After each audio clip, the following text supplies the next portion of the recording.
She was the most powerful woman in a 12-story building, and someone had already decided she was going to die in it. Mercer Global Holdings stood as one of the most respected corporations in the city, a tower of glass and ambition where billion-dollar deals were signed over cold coffee and polished marble. Claire Ashford ran it from a wheelchair at 30 years old, and nobody questioned her authority twice. But beneath those floors, beneath the executive suites and the quarterly reports and the carefully maintained image of strength, something had been placed there deliberately. Something designed to give way at exactly the right moment. Nobody noticed. Nobody except the man on his knees, fixing a crack in the marble. Before we go any further, if you're new here, subscribe to the channel and hit that notification bell so you never miss a story. Drop a like if you're already hooked, and tell me in the comments what city and country you're watching from. I want to see exactly how far these stories are traveling. Now let's go back to the beginning. The elevator doors opened on the 14th floor at 7:43 in the morning, and Ethan Carter stepped out carrying a canvas tool bag, a thermos of black coffee, and a 7-year-old girl who was already complaining about the fluorescent lighting. "It's too bright," Emma said, squinting. She had her mother's sensitivity to light and her father's habit of stating uncomfortable truths without softening them. "It's an office building," Ethan said, "not a library. Libraries have better lighting than this. You've been to 4 libraries. I know what I'm talking about." He almost smiled. He was getting better at almost smiling, at holding the expression right at the edge without letting it land fully, the way you hold a door open just enough for someone to pass through without actually committing to waiting. Emma noticed. She always noticed. She slipped her hand into his and squeezed once, then let go, which was her way of saying she saw him without making a production of it. Ethan had been contracted by Mercer Global Holdings 3 weeks earlier to repair a section of cracked marble flooring on the executive level. The facility manager, a nervous man named Dennis Pratt, who wore short-sleeved dress shirts in January, had described it as cosmetic. "Just surface stuff," Dennis had said over the phone. "The tile guy we normally use is backed up. You come highly recommended. In and out, 2 weeks tops." Ethan had said fine. He needed the money. The hospital bills from the accident. From her accident, the one he still couldn't think about directly, only sideways, the way you look at something bright, had stacked up in ways that his regular work hadn't caught up with yet. Structural engineering consulting paid well when the projects came in. When they didn't, you took what you could get. He set Emma up in the small waiting area just outside the main executive corridor, a cluster of chairs near a window that overlooked the city, with her backpack, her water bottle, and 3 books she'd already read twice. It was a school break week. His sister was supposed to watch Emma, but his sister had gotten a stomach bug, and the backup sitter had a conflict, and the third option hadn't returned his call. So here they were. He'd cleared it with Dennis the day before. She'll sit quietly, she won't touch anything, she's better behaved than most adults. Dennis had said fine. Dennis struck Ethan as a man who said fine to most things because the alternative was too exhausting. "Don't wander," Ethan told Emma. "I never wander." "You absolutely wander." "I explore." "There's a difference." He gave her a look. She opened her book. He walked down the hall. The crack he'd been hired to fix ran approximately 4 feet along the marble floor just outside the executive suite cluster, the kind of surface fracture that looks like a contractor cut corners on the grout. But when Ethan knelt down and ran his fingers along it that first day, something felt wrong in a way he couldn't immediately name. He had spent 11 years as a structural engineer before the accident, before the bills, before contract work. His hands remembered things even when his brain was slow. He'd spent the first week doing what he was paid to do. Replacing the tile. Matching the stone. Making it look right. But he'd also been listening to the building, the way it breathed, the way the floors transmitted sound and weight, and something underneath was off. Not dramatically, not in a way that would set off alarms, just off. The kind of off that took training to hear. By the second week, he'd started going deeper. Not dramatically, not in ways that would draw attention. He pulled one section of subfloor during a morning when the corridor was quiet and found moisture damage that shouldn't have been there given the building's age and the renovation history Dennis had casually mentioned. He'd asked Dennis about the original contractor. Dennis had gotten slightly less relaxed and said he'd have to check the files. He never did check the files, or if he did, he didn't report back. Ethan started keeping his own notes.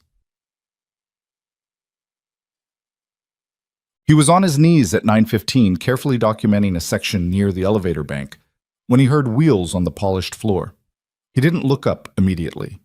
He was in the middle of a measurement, and when he did look up, the woman in the wheelchair was already watching him with an expression that was somewhere between assessment and mild irritation. Claire Ashford was exactly what you'd expect from her public profile if you'd done your research, and nothing like what you'd expect from her public profile if you'd done your research. The photograph showed a composed CEO at press conferences and ribbon cuttings. This was a woman who looked like she hadn't slept enough and was slightly angry about it, wearing a blazer over a collarless shirt and reading glasses pushed up on top of her head that she clearly kept forgetting were there. She was looking at him the way people look at contractors. Not rude, exactly, just the particular species of non-seeing that comes with passing someone who is paid to be part of the background. Ethan recognized it. He'd been on the receiving end of it enough times that he'd stopped noticing it. What he noticed instead was the elevator she'd just come out of. He noticed the way the car had settled, about a quarter-inch lower than it should have at the 14th floor threshold. A very small thing, the kind of thing most people would feel as a slightly uneven step and dismiss immediately. He filed it away and went back to his measurement. "You're the floor person," Claire said. Not a question exactly, more like a categorization. "Ethan Carter." He didn't stand up because standing up would have meant stopping what he was doing, and he was mid-measurement. "I'm the floor person." A pause. Most people expected contractors to pop up like a jack-in-the-box when the CEO appeared. Claire noticed he hadn't. "How long are you going to be up here?" "Depends," he said, "on what I find." "Dennis said 2 weeks." "Dennis said that before I started looking." Another pause, longer this time. He finished the measurement, capped his pen, finally looked at her properly. She had the kind of face that had probably been described as sharp by people who meant it as a compliment and by people who meant it as a warning. "Looking at what?" she asked. "The floor." He paused. "And some things under it." "That sounds like more than cosmetic repair." "It might be," he said. "I'm still figuring out exactly what it is." She seemed to consider whether to pursue that or not. Her phone buzzed. She glanced at it, then back at him. "Let Dennis know if you need anything." "I will." She wheeled past. He watched the space where she'd been for a moment, then looked back at the elevator threshold. But Emma found the executive waiting area deeply insufficient by 10 o'clock and migrated approximately 15 feet down the hallway to a different seating cluster that had better light and a small table she could spread her books across. This was, by her personal definition, not wandering. She was deep into a chapter when she became aware that someone had stopped nearby. She looked up and found a woman in a wheelchair looking at the book in her hands with an expression Emma couldn't quite read. "Hatchet," Claire said, reading the cover. "How old are you?" "7," Emma said. "Almost 8?" "That's a little advanced for 7. My teacher says that too." Emma considered this. "I think it's just right for me, though." Something shifted in Claire's expression. Not dramatically, just a slight adjustment, the way a room changes when someone opens a window. "Is your father the one fixing the floor?" "Yes, he's very good at fixing things." Emma said this with the particular certainty of a child who has observed her parent in action and drawn an accurate conclusion. "He's also very good at noticing things that are wrong before other people do. It drives some people crazy." "I imagine it does," Claire said. "Are you the boss of this building?" "Of this building and a few other things." Emma nodded, processing this. "Do you like it?" The question was so direct that Claire took a half-second longer than usual to answer. "Some days," she said. "That's honest," Emma said approvingly, and went back to her book. Claire stayed for a moment, not quite sure why, and then continued down the hall. Ethan found the first serious problem at 11:40 that morning. He'd pulled a section of subfloor near the elevator bank. Just a small section, nothing that would be visible to anyone passing by, and found what was underneath. He sat back on his heels and looked at it for a long time. Then he took out his phone and photographed it from 6 different angles. Then he photographed it 6 more times because his hands weren't entirely steady. What he was looking at was a section of load-bearing support structure that had been installed with the wrong grade of concrete, not incorrectly mixed by accident, but a deliberate substitution. The aggregate composition was wrong. This wasn't a contractor cutting corners to save time. This was a contractor substituting materials on purpose, which meant either catastrophic incompetence or something considerably worse. He put the subfloor panel back. He went through the rest of his morning like nothing had happened. He ate lunch in the corridor outside the executive area, sitting on the floor with his back against the wall, sharing half his sandwich with Emma because she'd finished her snacks and was eyeing it with the focused attention of someone running a long calculation. "What's wrong?" Emma asked, not looking up from her book. "Nothing. Your jaw does a thing when something's wrong. My jaw does not do a thing. It goes tight on the left side." She turned a page. "It's been doing it since before lunch." He chewed his sandwich. "I found something in the floor that shouldn't be there." "Like what?" "Like a mistake someone made on purpose." Emma considered this with the seriousness it deserved. "That's the worst kind of mistake." "Yeah," he said. "It is." He went back to looking after lunch, more carefully now, widening his scope in ways that were hard to explain to anyone who happened to glance his way.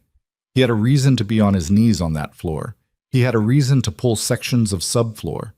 He had tools and a legitimate work order, and nobody paid close attention to the maintenance contractor on the executive level, which was, he was starting to understand, how whoever had done this had managed to do it in the first place. By 3 in the afternoon, he had documented 4 separate instances of deliberate material substitution across the area surrounding the elevator bank. The pattern was clear once you knew to look for it. The structural support beneath the elevator shaft had been systematically compromised. Not all at once, not in a way that would trigger any immediate failure, but progressively, cumulatively, in a way designed to degrade over time toward a specific breaking point. He photographed everything twice. He kept his notes in a small spiral notebook that he put in the inside pocket of his jacket. He returned every panel to its exact previous position.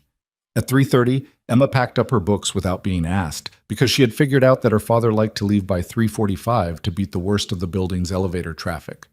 And she had also, by this point, figured out that the elevator was the thing her father was looking at with his tight jaw. "Can we take the stairs?" she asked. He looked at her. "The elevator seems slow," she said, which was not why she was asking, and they both knew it. "Sure," he said. "We'll take the stairs." That evening, after Emma was in bed, Ethan sat at the kitchen table with his notebook and his laptop and his photographs and started building a file. He was methodical about it, always had been, even back when he had a proper office and a team and a salary and a wife who used to bring him coffee at midnight and tell him the building could wait until morning. He organized the photographs by date and location. He wrote up his observations in the flat, precise language of engineering documentation. He pulled up what public records he could find on the building's renovation history and cross-referenced the permit dates with what he'd seen in the subfloor. The renovation had been completed 18 months ago. The permits listed a contractor called Structured Solutions, LLC. He searched the company, found a registered address that turned out to be a mail drop, found a contact name that led to another company, which led to another, which led nowhere very quickly. He wrote all of it down anyway. Then he closed his notebook and went to bed, and lay there for a long time looking at the ceiling. He thought about the elevator. He thought about the 1/4-inch drop at the threshold, the way the car had settled wrong when Claire Ashford rolled out of it. He thought about a woman who ran a company from a wheelchair and used that elevator every day. He got up and went back to his notes. He added a new section. He labeled it Elevator, Priority. He didn't sleep much after that. Yummed. The next morning, he arrived 20 minutes earlier than usual. Emma did not comment on this. She simply adjusted her book selection to include a longer one and settled into her spot by the window with the equanimity of a child who had learned to read her father's moods the way some kids learn to read weather. Ethan went straight to the elevator threshold. He took his time. He had a legitimate reason to be there. The cracked marble ran right up to the elevator bay. And he used it, kneeling over the floor with his tools, measuring and photographing, and to all appearances simply fixing tile. What he was actually doing was listening to the elevator. It came and went several times over the first hour. Most people got on and off without incident, the car settling normally at the floor, the doors opening clean. But twice during that hour, with specific weight distributions, he heard something in the hydraulic system, a particular sound in the mechanism beneath, a pressure irregularity that lasted less than a second, and that he would bet money most people had learned to dismiss as normal building noise. It was not normal. He didn't know yet exactly what had been done to the system. He needed to get into the shaft, and he needed a reason that didn't make anyone nervous. He spent the morning working on that problem in the back of his mind while his hands did their work on the marble. At 9:50, Claire Ashford came through the corridor again, this time moving faster, earpiece in, clearly between two things. She almost rolled past him without registering him at all. Then she stopped. She looked at him, not the categorizing look from yesterday, but something more direct, like she was trying to figure out something specific. "You said what I find," she said. "Yesterday, I asked how long you'd be here, and you said it depends on what you find." He sat back on his heels. "That's right. Have you found something?" A pause. He had learned over 11 years that what you said at this particular moment, the moment between finding something serious and telling someone about it, shaped everything that came after. You had to be accurate without being alarming, specific without being premature. And you had to be sure, because once you said it, you couldn't unsay it. "I've found some things that need more looking," he said carefully. "I don't want to say more than that yet because I want to make sure I understand what I'm seeing before I describe it." She was quiet for a moment, watching him with that sharp, assessing face. "Is this building safe?" she asked. "Right now, yes," he said, "but I'd like to look at a few more things before I'm confident about the long term." He watched her process that. Most people in her position, he'd found, had one of two reactions to that kind of answer. Either they got defensive and told you to finish the job you were hired for, or they got very still and very careful. Claire Ashford got still. "How many more things?" she asked. "A few days' worth," he said. "Maybe a week." She looked at him for another moment. Then she said, "I'll tell Dennis to give you full access to the mechanical areas." He hadn't asked for that. He hadn't gotten to the point of asking for it. She had done the calculation herself, in the space of 30 seconds, and arrived at the correct conclusion. "Thank you," he said. She nodded once and rolled on down the corridor, already back in her earpiece, and Ethan watched her go with a feeling he hadn't had in a long time. The particular sense of being in the presence of someone who was genuinely sharp, not just powerful, not just composed, but actually sharp. The kind of sharp that had to have been earned. He turned back to the elevator threshold and kept working. He had a week. He intended to make every hour of it count. That afternoon, Emma looked up from her book as her father packed his tools and said, "The lady in the wheelchair stopped by again." "Did she?" "She asked what I was reading. I told her about the part where Brian has to figure out how to make fire with what he has because he doesn't have anything else." "What did she say?" Emma thought about it. She said that sounded familiar. She zipped her backpack. "I think she meant something else." Ethan picked up his tool bag. "Probably." "She's smart," Emma said. "Not just boss smart, like actually smart." He nodded slowly. "She seemed a little lonely, though," Emma said. The way she said it, simple, straightforward, not unkind, was exactly her mother's way of seeing people, direct and without cruelty. Just true. He didn't say anything to that. They walked to the stairs together, and Emma held the door, and they went down 14 flights side by side, Ethan with his bag over one shoulder and his notebook in his jacket pocket, already thinking about the elevator shaft and what he was going to find inside it. He was almost certain he already knew. He just needed the evidence to prove it. Dennis Pratt delivered the mechanical access authorization at 8:15 the next morning, slipping it under Ethan's tool bag like a man dropping evidence at a crime scene and hoping nobody noticed. It was a laminated badge on a lanyard, orange, which apparently meant something different from the blue visitor badge Emma wore clipped to her backpack, and a single sheet of paper with a list of restricted areas and the words authorized contractor access stamped across the top in red ink. Facilities manager signed off, Dennis said. He was doing the thing he always did, which was looking slightly to the left of whoever he was talking to, as if direct eye contact cost him something he couldn't afford. You've got access to the elevator mechanical room, the sub-basement utility corridor, and the east shaft inspection ladder. Don't touch any of the control panels. If you need to open anything electrical, call me first. I'll call you, Ethan said. Dennis looked like he wanted to say something else, then decided against it. He left. Ethan turned the badge over in his hands. He'd expected to wait another day, maybe two, for the authorization to come through. Claire had moved faster than that.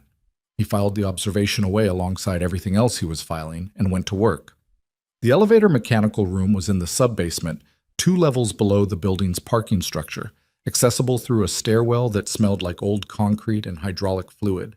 Ethan went down alone. Emma had her books and her window spot and strict instructions to stay put, which she agreed to with the particular resigned dignity of someone who had made the same negotiation many times before. He brought his notebook, his phone, a flashlight, and a small toolkit that included a hydraulic pressure gauge he'd borrowed from a colleague 2 days earlier without explaining exactly why he needed it. The mechanical room was cold and low-ceilinged and lit by a single row of fluorescent tubes, 2 of which were flickering in a way that made the whole space feel slightly unstable. The elevator system, a hydraulic lift configuration, which was standard for a building of this type and age, occupied most of the room. The power unit, the oil reservoir, the control valve assembly, the pressure lines running up through the ceiling toward the shaft. Ethan stood in the doorway for a moment and just looked at all of it before he went in. He'd worked with hydraulic elevator systems enough to know what healthy looked like. Healthy looked like clean lines and proper fittings, and the particular kind of institutional neglect that comes from a system that runs without drama, dust on the surfaces maybe, and paperwork that hadn't been updated recently, but the components themselves settled into their positions the way things settle when they've been working without incident for years. This did not look like that. He moved to the control valve assembly first, which was where the hydraulic pressure was regulated, and where any deliberate interference with the system's pressure response would most likely be done. He checked the pressure relief valve. He checked the lowering valve. He took readings with his gauge at 3 different points in the pressure line. Then he crouched down and looked at the main cylinder line fitting, the connection between the pressure supply and the cylinder itself, and stayed there for a long time without moving. The fitting had been modified. Not replaced, modified. Someone had machined a very small alteration into the internal threading of the connection, a change that would not be visible without close inspection and that would not affect the system's performance under normal load. Under abnormal load, a sharp increase in weight, a sudden hydraulic pressure spike, the fitting would fail. Not catastrophically, not all at once. It would develop a pressure leak that would cause the cylinder to lose lift capacity incrementally, which in a hydraulic elevator meant the car would begin to drop. Slowly at first, then less slowly. He photographed it from every angle he could manage in the tight space. He wrote up his observations in the notebook, precise and clinical, the way he'd been trained. He checked the rest of the system and found 2 additional modifications, one to a pressure sensor line that had been rerouted in a way that would cause the safety monitoring system to read normal pressure even when pressure was dropping, and one to the emergency lowering valve that had been adjusted to trigger at a lower threshold than its rated setting. 3 separate modifications, each one designed to work with the others, each one individually deniable as a manufacturing defect or installation error, each one meaningless without the others, and together forming something that was not an accident by any reasonable definition of the word. He sat on the cold floor of the mechanical room with his back against the wall and his notebook on his knee and looked at what he'd written. He was not an investigator. He was not a lawyer. He was a structural engineer with a contract to fix marble tile, who had spent 3 years before that building things and 8 years before that learning how to build them right. What he had found over the past several days, the material substitutions in the subfloor, the compromised support structure near the elevator shaft, and now this, was not a pattern of negligence. Negligence was random. Negligence was corners cut here and there, bad days and rushed timelines, and suppliers who shipped the wrong thing and nobody caught it. This was specific. This was targeted. This was someone who understood structural and mechanical systems well enough to know exactly where to introduce failures, that would be invisible until the moment they weren't. He thought about Claire Ashford coming out of that elevator every morning. The quarter-inch drop at the threshold, the sound he'd heard twice in the hydraulic system when the load shifted. He thought about the fact that she'd been using that elevator every day, and that whoever had done this had been patient enough to wait, and that patience in this context was not a neutral quality. He went back upstairs. Emma was not in her spot by the window when he came back up to the executive level. He felt the familiar cold jolt of a parent who has miscounted seconds and found an empty space, and then he heard her voice coming from around the corner near Claire's office and felt himself breathe again. He came around the corner and found his daughter sitting in a chair that she'd dragged to the side of Claire's open office doorway. Not inside, precisely, but not outside either, occupying the threshold with the diplomatic precision of a child who knew exactly where the line was, talking to Claire, who was at her desk but had turned her chair to face the door. The problem, Emma was saying, is that Brian keeps almost having a good plan and then something goes wrong. But the things that go wrong are always his fault, because he's still thinking like he's at home instead of thinking like he's in the woods. That's a very specific reading of it, Claire said. She looked up and saw Ethan in the hallway. Something in her expression shifted. Not alarm exactly, but attention, the kind that sharpened when something significant entered the room. She wasn't bothering you, Ethan said. It came out half statement, half question. She wasn't, Claire said. Then to Emma, go find your dad some water. There's a kitchen down the hall, second door on the left. Emma looked at her father, then at Claire, then performed the particular calculation of a child determining whether this was a real errand or a polite removal. She apparently decided it was both and was fine with that. She got up and went down the hall. Claire waited until Emma's footsteps faded, then said, "Tell me what you found." He told her. Not everything at once, not in the order he'd found it, but in the order that made logical sense. The structural issues first, because they were the foundation of everything else, and then the elevator, because the elevator was where the logic pointed. He stood in her doorway with his notebook open and described what he'd seen in clear, flat language, the same way he'd have described it in a structural assessment report, without emphasis or interpretation, just fact after fact after fact. Claire listened. She didn't interrupt him, which was not typical of someone accustomed to running meetings. Most people in her position interrupted, redirected, asked questions that were really just demonstrations of what they already knew. She listened the way people listen when the information is genuinely new and genuinely bad, and they are smart enough to understand that interrupting it will not make it less bad. When he finished, she was quiet for a moment. "You're certain," she said. Not a challenge, a genuine question about the state of his confidence. "I'm certain about what I observed," he said. "The interpretation, whether this is intentional, that's a conclusion I'm drawing from the pattern. But yes, I'm certain about the pattern." She turned her chair slightly and looked out the window. The city was doing what cities do at mid-morning, all glass and movement, and the appearance of ordinary life. He watched her jaw tighten and release. She had a tell, too. People always did. "The renovation was 18 months ago," she said. "The permits say 18 months. I was in the accident 14 months ago." She said it matter-of-factly, the way you say a date, not the way you say something that changed your life. But he'd heard the slight adjustment in her voice, the millisecond of flatness that came in before she controlled it. "I was in the hospital for 6 weeks, rehabilitation for 3 months. I came back to this building 10 months ago."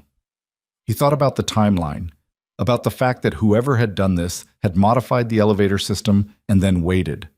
10 months of waiting. "The modifications to the hydraulic system look recent," he said carefully. "Not the structural work in the subfloor. That's older, but the elevator work." Someone went back in. She looked at him. "After I came back." "That would be my reading." She absorbed that. He watched her absorb it and recognized the specific kind of composure that isn't absence of feeling. It's the deliberate containment of it, like pressure behind a closed valve, present and real, and going nowhere until the person decides it can go somewhere. "Who approved the original renovation?" he asked. He'd tried to find it in the public records and hit the shell company wall. "Victor Kane," she said. Her voice was even. "My COO. He managed the facilities upgrade while I was building out the Shanghai division. She said it simply, but Ethan caught something behind it. Not surprised, not yet, but the particular expression of someone who has just heard a piece of information slide into a space where another piece was already sitting and realized the two things fit together in a way they shouldn't. Emma came back with a glass of water and presented it to Ethan with the gravity of someone completing an important mission. He drank half of it. Emma looked between her father and Claire with the careful non-expression of a child who understood the room was holding something she wasn't supposed to ask about directly. "Can I come back tomorrow?" Emma asked Claire. Claire looked at her. "You'd have to ask your father." Emma looked at her father. "Yeah," he said. "You can come back tomorrow." Victor Kane occupied the corner office at the end of the executive corridor, which was the kind of office designed to communicate something about the person inside it. Floor-to-ceiling windows on two sides, a desk the size of a dining table, and the particular arrangement of furniture that said, "This room exists to make you aware of where you're sitting relative to where I'm sitting." Ethan had seen him twice in passing over the past week. A tall man in his early 50s, silver at the temples, with the practiced ease of someone who had spent decades making effortlessness look like a personal characteristic rather than a performance. He hadn't paid Kane much attention before. He did now.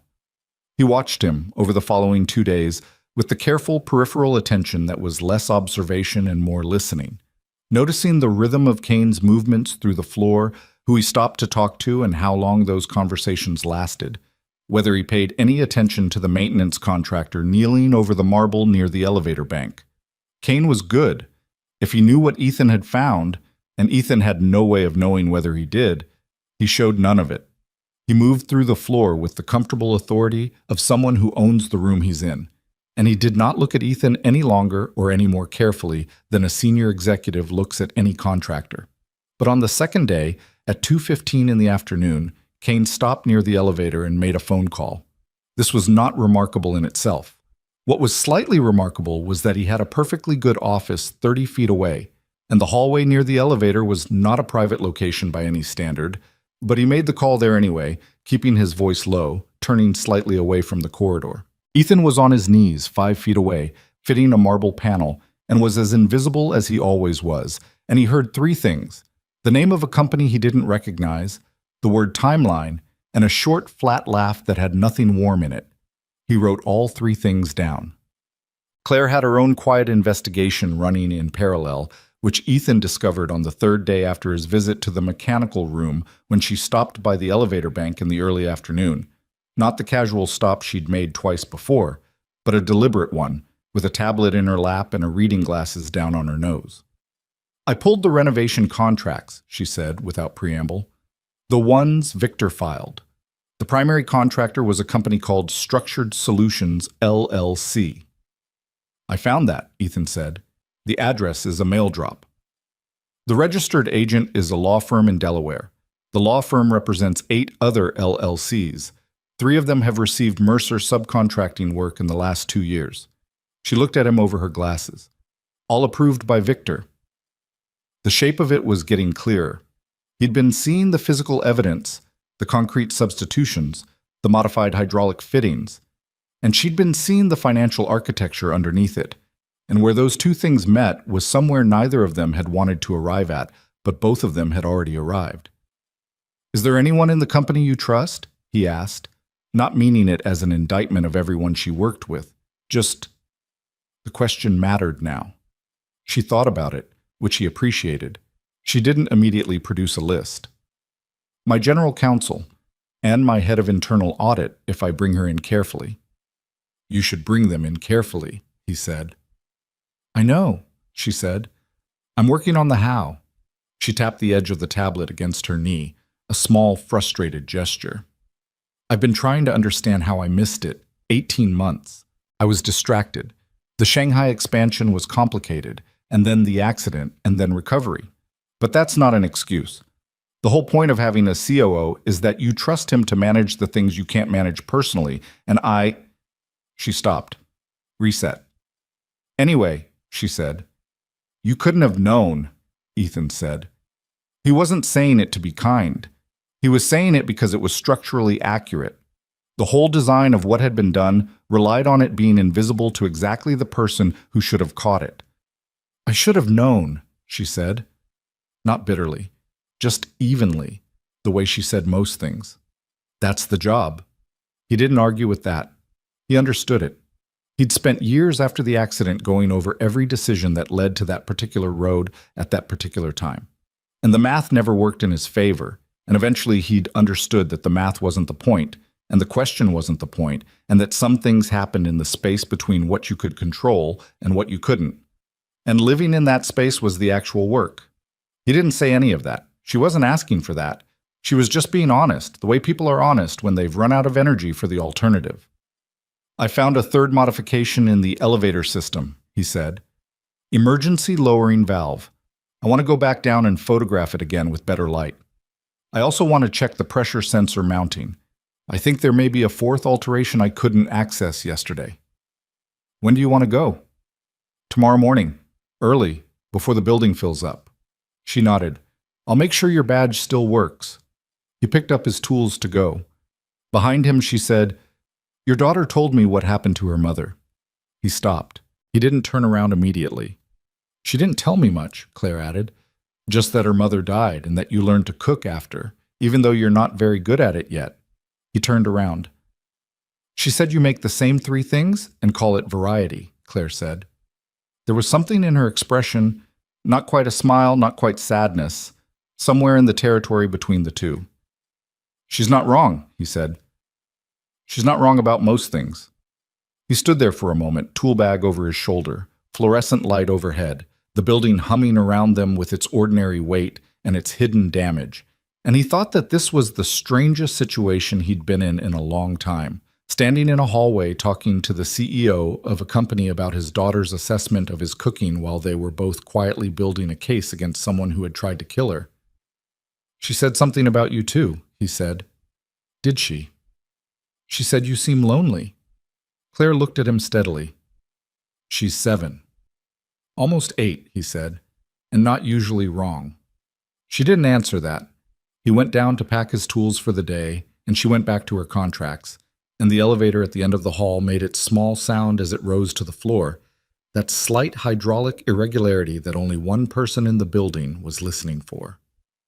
Emma, for her part, had developed a routine that she had not cleared with anyone, but that no one had objected to strongly enough to change.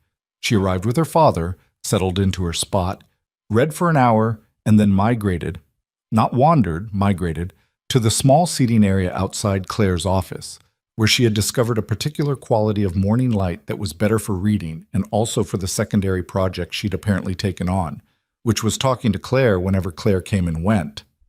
These conversations were brief, usually, and always initiated by Emma with the particular social fearlessness of a child who hadn't yet learned to calibrate her level of directness to what adults expected of her. On Thursday morning, Emma looked up from her book as Claire rolled past and said, "Do you miss walking?" Claire stopped. Most adults confronted with this question from a 7-year-old would do one of several things: deflect, redirect, produce a gentle lesson about not asking personal questions. Claire looked at Emma for a moment and then said, "Yes." "I thought so," Emma said. "My friend Maya has a brother who uses a wheelchair, and he says he doesn't miss walking, but Maya says he does. He just doesn't want to say so because he thinks it's better not to." "Maybe it is better not to," Claire said. "Maybe," Emma said, with the tone of someone who was not entirely convinced. "Or maybe it just gets easier to say. I used to not be able to talk about my mom. Now I can sometimes." Claire was quiet for a moment. "How long did that take?" Emma thought about it seriously, which she did with most questions. "About 1.5 years before I could say it without crying. Now it's like," she made a gesture with her hand, a small opening motion. "It's still heavy, but I can carry it better." Claire looked at Emma with an expression Ethan had not seen on her before. Not the sharp CEO composure, not the careful containment, but something softer and less managed, like a window that had been opened when no one was watching. "That's a good way to put it," she said quietly. "Dad helped," Emma said. "He doesn't talk about feelings very much, but he shows up, like he's just always there, every day. That helps more than talking." She went back to her book. Claire sat for a moment in the hallway, which was unusual for her. She was almost always in motion, always between one thing and the next. Then she went into her office and sat at her desk, and Ethan, coming around the corner from the direction of the utility stairwell, saw her there through the open door, very still, looking at something on her desk or possibly at nothing at all. He went past. He didn't say anything. She didn't look up. But that afternoon, when he was packing his tools at the end of the day, she came to the elevator bank with a file folder in her lap, and without looking at him, she said, "I found 3 more shell companies. They all trace back to the same Delaware law firm, and 2 of them have received payments from an offshore account that my internal auditor flagged as suspicious in a report from 8 months ago that Victor personally archived." Ethan set down his tool bag. Archived meaning filed away where nobody looks. Her voice was even, but there was something underneath it. The auditor flagged it. Victor reviewed it. The report went into a folder, and nothing happened. "You need to talk to the auditor." "I've already called her. She's coming in tomorrow morning early before Victor arrives." Claire looked up from the file folder. "She's also the one who told me, 8 months ago, that she'd sent the report to Victor, and he'd said he'd handle it personally. She said she remembered because it struck her as unusual for him to want to handle it himself rather than delegate. Because it was the kind of thing he needed to control." "Yes." A pause. "I should have been here. I know I keep saying that."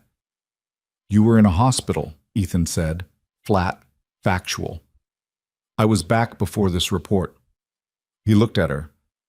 "How long ago did you come back?" 10 months?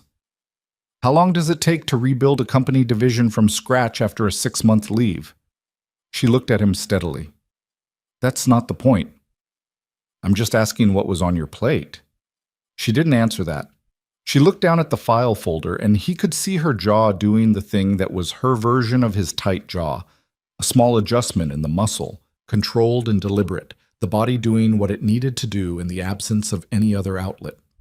"I'm going to need the full documentation of what you found," she said. "Photographs, measurements, all of it, properly organized. I'll have it for you by tomorrow afternoon." "Copies," she said, multiple copies, not just digital." He understood why. Digital could be deleted, could be argued about. Paper in multiple locations was harder to make disappear. "I'll print everything tonight," he said. She nodded. She moved to go, then stopped. "Is Emma allergic to anything?" The question was so unexpected that he took a half-second to catch up to it. "No, why?" "There's a bakery on the ground floor. They do a good almond croissant." A pause, the smallest one. "I thought you might like one. Tomorrow, if you're both back." He looked at her. She was looking at the file folder. "We'll be back," he said. She rolled back toward her office. The elevator made its sound behind him. That small, wrong sound, that pressure irregularity that nobody else was listening for. And Ethan picked up his tool bag and walked to the stairs. And he was already thinking about the documentation, about the photographs, about the careful architecture of evidence that was slowly assembling itself around a man who had spent 18 months believing he was invisible. That night, Ethan sat at his kitchen table again with his laptop and his notebook and his printed photographs, and he organized everything into a file that was thorough and precise and chronological. And that told a story he hadn't set out to find when he'd walked into that building 3 weeks earlier to fix a crack in the marble. Emma had gone to bed at 8:30 without argument, which meant she was either tired or giving him space, and probably both. He worked until midnight. He printed 2 copies of everything. He put 1 copy in a folder in his file cabinet and mailed the 2nd copy to his own email as a scanned attachment.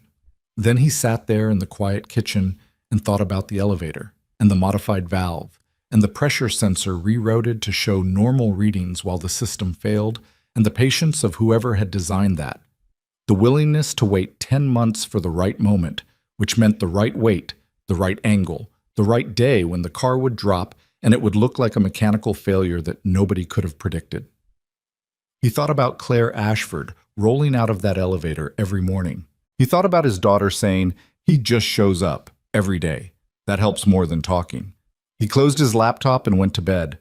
He had work to do in the morning. The internal auditor's name was Patricia Reyes, and she arrived at 6:40 in the morning carrying a laptop bag, a thermos, and the specific expression of someone who had not slept well and was not surprised about it. She was 53, compact, with close-cropped gray hair and reading glasses on a beaded chain around her neck, and she had worked at Mercer Global Holdings for 11 years, which meant she had watched the company grow from a mid-sized regional firm into something considerably larger and more complicated. And she had filed reports that went places and reports that went nowhere, and she had learned over those 11 years to tell the difference between the two. Claire was already in her office when Patricia arrived. Ethan was already in the building. He'd come in at 6:15, before the cleaning crew finished, before the lobby coffee cart opened, because he had 3 things left to document in the sub-basement, and he wanted to do them without anyone around to notice how long he was spending down there. Emma was at home with a neighbor, which had required a 7:15 phone call the previous evening, and a brief, frank conversation about the situation that the neighbor, a retired schoolteacher named Mrs. Garland, who had watched Emma a handful of times before, had received with the calm practicality of someone who understood that complicated situations had schedules too. He came back up to the executive level at 7:40 with new photographs and a measurement discrepancy he'd found in the cylinder clearance specs that he added to the file in his jacket pocket. He could hear voices in Claire's office, low, professional, the rhythm of 2 people working through something serious, and he went to his section of floor and got back on his knees and resumed the work he was being paid to do, because the marble still needed fixing regardless of everything else, and because the most useful thing he could be right now was exactly what he appeared to be. Patricia Reyes came out of Claire's office at 8:50 and walked past him toward the elevator without looking at him, and then she stopped and turned around. "You're the contractor," she said. "Ethan Carter." She looked at him with the appraising attention of someone whose job was pattern recognition. "Claire showed me your documentation." "All right. It's thorough. It needs to be." She nodded slowly, the way people nod when they're processing something at a different level than the conversation. "The financial records I pulled this morning, the offshore account transactions, they align with your construction timeline. The first payment was made 2 months before the renovation started. The last payment was made 6 weeks ago." 6 weeks ago. Ethan turned that over. 6 weeks ago was recent enough to mean the plan was still active, still being managed, still funded, not historical, not something that had been set in motion and left to run. "Someone's still paying for it," he said. "Someone's still paying for something," Patricia said carefully. "I don't want to speculate beyond what the records show." "That's fair." She looked at him for another moment, then went to the elevator and pressed the button and waited. The car came, made its small, wrong sound at the threshold, and she got in without appearing to notice. The doors closed. Ethan looked at the space where the elevator had been and thought about the pressure sensor rerouted to show normal readings and the modified valve, and 6 weeks ago. He went to Claire's office. She was at her desk with 3 file folders open in front of her and her reading glasses on her nose and a coffee cup that appeared to be empty based on how she was holding it, tilted slightly, reflexively checking, finding nothing. She looked up when he appeared in the doorway. "Patricia told you about the payment timeline," she said. "Not a question." 6 weeks ago." "Yes." She set the coffee cup down. "Which means whoever is running this didn't stop when I came back. They adjusted." He stepped into the office, which he hadn't done before. He'd always stayed in the doorway, which was the natural position of a contractor talking to a CEO. She didn't seem to register the change. She was looking at the files. "I found something else this morning," he said. "In the sub-basement. The cylinder clearance on the elevator is undersized. Not by the original specification. The current measurement is different from what the AS-built drawing shows. Someone went back in and machined it down." She looked at him over her glasses. "That changes the failure mode," he said. "It's not just a pressure drop anymore. If the cylinder loses hydraulic support under high load, the mechanical clearance is too tight for the emergency buffers to engage properly.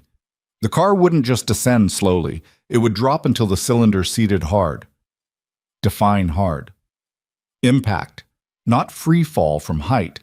The shaft is only 14 floors, but a hydraulic cylinder drop from the top of its travel under full weight. The deceleration would be..." He stopped. made himself be precise rather than alarming. The deceleration would cause significant injury to anyone in the car. The office was quiet. Outside the window, the city was doing its ordinary morning things. Claire took her glasses off and set them on the desk and looked at the middle distance for a moment. "She uses a wheelchair," she said. Not about herself. The third person, the slight distance people use when a thing is too close to look at directly. If the car dropped and the impact was hard enough, the injury risk for someone who can't brace for impact the way a standing person can is considerably higher, he said. Yes. She was quiet for another moment. Then she said, "Victor has been pushing me to move my morning briefings to the East Conference Room, 14th floor. It would mean taking the elevator 6, 7 times a day instead of 3. Ethan said nothing. He didn't need to. "He suggested it 2 weeks ago," she said. "Said the East Room had better light and the AV setup was newer." A pause. "I told him I'd think about it." "Don't take that elevator," he said. It came out more direct than he intended, less hedged in the careful language he'd been using. She didn't react to the directness. "I wasn't planning to," she said. "Not anymore." She picked up her glasses and put them back on and looked at the files. "I'm meeting with my general counsel at noon. Patricia is pulling the complete payment history and cross-referencing the contractor network. I need your documentation, everything, before that meeting. I have 2 printed copies and digital backups. I'll bring you 1 set now." "Keep the other one somewhere that isn't here," she said. "Off-site." "Already done." She looked up at him.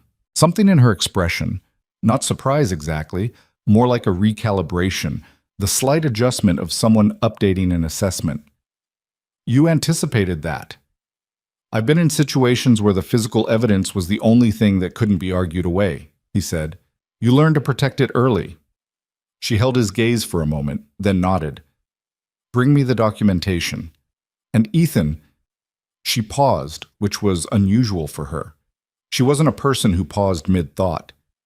"Be careful about how much time you spend near the elevator mechanics. If someone is still actively monitoring this, the last thing we need is for them to know that you know." "I've been careful." "I know you have. I'm asking you to be more careful." He went to get the documentation. Sokis. Emma arrived at 9:30 with Mrs. Garland, who deposited her at the building's lobby with the efficiency of a practiced handoff and went to do whatever retired school teachers do with an unexpected free morning. Emma came up to the executive level in the building's other elevator, the freight elevator on the west side, which Ethan had checked twice and found unmodified, and which was now the only elevator in the building he was comfortable with, and appeared in the corridor with her backpack and her current book and a brown paper bag. "Mrs. Garland made you a sandwich," she told Ethan, presenting the bag. "She said you probably didn't eat breakfast." "I ate breakfast." "She said you'd say that." Emma set the bag on top of his toolkit. "She also said to tell you that she checked the weather and it's going to rain tonight, so you should move the patio chairs under the overhang before you go to bed or they'll get wet again." "I don't have patio chairs." She might have been thinking of someone else. Emma surveyed the corridor, noted that Claire's office door was partially open, and migrated toward her window spot with the unhurried purpose of someone executing a plan they'd made ahead of time. Ethan watched her go, ate half the sandwich because he genuinely hadn't eaten breakfast, and Mrs. Garland had used the good mustard, and went back to documenting the marble work, which he was nearly finished with as a functional repair, and which now served primarily as a reason to be on this floor every day. Victor Kane arrived at his office at 10:15, which was later than usual. Ethan noticed the time because he'd been tracking it. Kane's pattern over the past week had been 9:05 to 9:20, walking from the elevator with his phone already out, stopping at his assistant's desk for approximately 90 seconds, then into his office. Today was different, later, and something else was different too, something in the quality of Kane's movement. Not hurried, Kane never looked hurried, but slightly less settled than usual, the barely perceptible difference between a man who has complete confidence in his situation and a man who has nearly complete confidence in his situation and is actively reminding himself of the difference. He looked at Ethan's section of floor as he passed, looked at it, not past it, a fraction of a second longer than looking at the floor of a hallway warranted. Then he went to his office and closed the door. Ethan wrote down the time and the detail about the door, which Kane usually left open. The documentation handoff happened at 11:30 in Claire's office, with the door closed for the first time since Ethan had been working on this floor. He laid the folder on her desk, photographs organized by date and location, written observations in the flat engineering language he'd been trained in, the measurement discrepancies with the as-built drawings annotated in red, the hydraulic system modifications diagrammed by hand because he didn't have drafting software on his laptop, and hand diagrams were clearer anyway. Claire went through it page by page, which took 22 minutes. She didn't speak during the review. He sat in the chair across the desk, which was the first time he'd sat in that chair, and looked at the window and waited. "This is enough," she said finally. "For what?" "For an engineering assessment that demonstrates deliberate structural compromise. That's what the attorneys need to start with." She closed the folder. "The financial records and the corporate structure. That's the second layer. This is the physical foundation." "The elevator should be taken out of service," he said. "I know that creates complications. I'll have maintenance log an emergency inspection request this afternoon. We'll say there was an anomalous pressure reading in the morning cycle. That gives us 24 hours before anyone questions why the elevator is down." She picked up her phone. "I'm also having a separate engineering firm come in for an independent assessment this week. I'll tell Dennis it's a routine safety audit we scheduled 6 months ago." "Did you?" "No." She looked at him evenly. "But Dennis won't remember whether we did or not, and the paperwork will reflect that we did." He looked at her. "I know how to protect the company," she said. "Not defensive, just clear. That includes making sure the process is airtight before anyone who shouldn't know about this does." "Kane," he said. "Kane has 3 board members in his corner who would move to challenge any action against him if they had 24 hours warning. I need this to move faster than that." Ethan nodded. He understood the mechanics of it, even if it wasn't the world he normally operated in. In structural work, you condemned the building and secured the area and worried about the paperwork later. In corporate work, apparently, the paperwork was the securing of the area. "One more thing," he said. "The phone call I mentioned. Kane in the hallway 2 days ago. The company name he used. Viridian Capital Partners." Claire went very still. "You know it," he said. "I know it," she said. "Viridian is a private equity group. They approached us 8 months ago about a potential acquisition. I declined. We were not in a position to be acquired, and I was not interested in the terms." A pause. "Victor disagreed with my decision. He thought we should have taken the meeting more seriously." "How seriously did he take it?" She didn't answer immediately. She was looking at the folder on her desk, but Ethan had the sense she wasn't seeing it. She was looking at something further back. 8 months, maybe, or 18, or the whole accumulation of a working relationship that she was now having to reassemble from the other side. "He argued for it twice," she said. "I told him the decision was final. He dropped it." She paused. "Or appeared to. If Viridian is involved in the financial side of this, then this isn't just Victor," she said. "This is Victor and a private equity group with a specific interest in acquiring a company at distressed prices, which means the plan isn't just to remove me. It's to destabilize Mercer to the point where the board has no choice but to accept an outside takeover." She said it cleanly, the way you state a mathematical conclusion. But her hand, resting on the desk, had closed into a loose fist without her appearing to notice it. "That's the exit strategy. The board members Victor has been cultivating. If Mercer's stock dropped sharply after a major incident, they'd push for emergency leadership restructuring. Victor steps into an interim CEO role. He's already positioned for it, and then Viridian comes in as the White Knight acquisition. While Victor's partners pocket the difference between the distressed price and the actual value." "Yes." Her voice was flat and certain and very quiet. "Yes, that's exactly what this is." The office was silent for a moment. Through the wall, distantly, they could hear the ordinary sounds of the floor, phones, a conversation somewhere, the building's ventilation system doing what ventilation systems do. Ordinary sounds over an extraordinary thing. "How long have you known it was this bad?" he asked. She looked at him. I didn't. Not all of it. Not put together like this. A pause. I knew something was wrong with the financial reports. I knew Victor was managing things too tightly in areas that should have had more oversight. She stopped. I was still finding my footing after coming back, and I told myself that was the reason I was second-guessing things, and that I needed to wait until I was more certain before I acted on it. And now you're certain. And now I'm certain, she said. Emma appeared in the office doorway at 12:15, which was outside her usual pattern, and both adults looked at her with the slight alarm of people interrupted mid-serious thought. I need to tell you something, Emma said, addressing Ethan but looking between them both. What is it? The man from the corner office, the tall one, he stopped in the hallway and talked to me for a few minutes. She said it carefully, in the way she said things when she'd already processed them and decided they needed reporting. He was very nice. He asked me what I was reading and how long we'd been working here and whether Dad had finished the floor repair yet.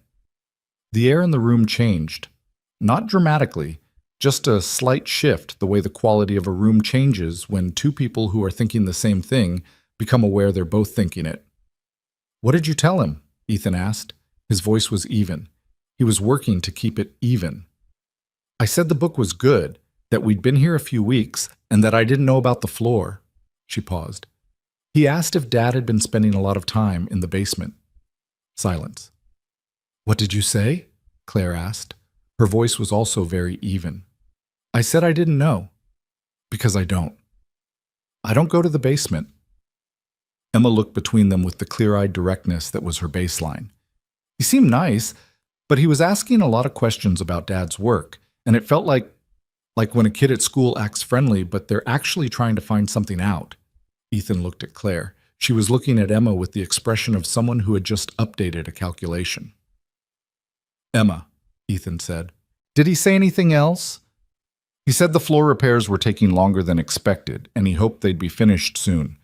Then his phone rang, and he left. She considered. He didn't seem angry. He seemed very calm, but she paused, searching for the right word. Too calm.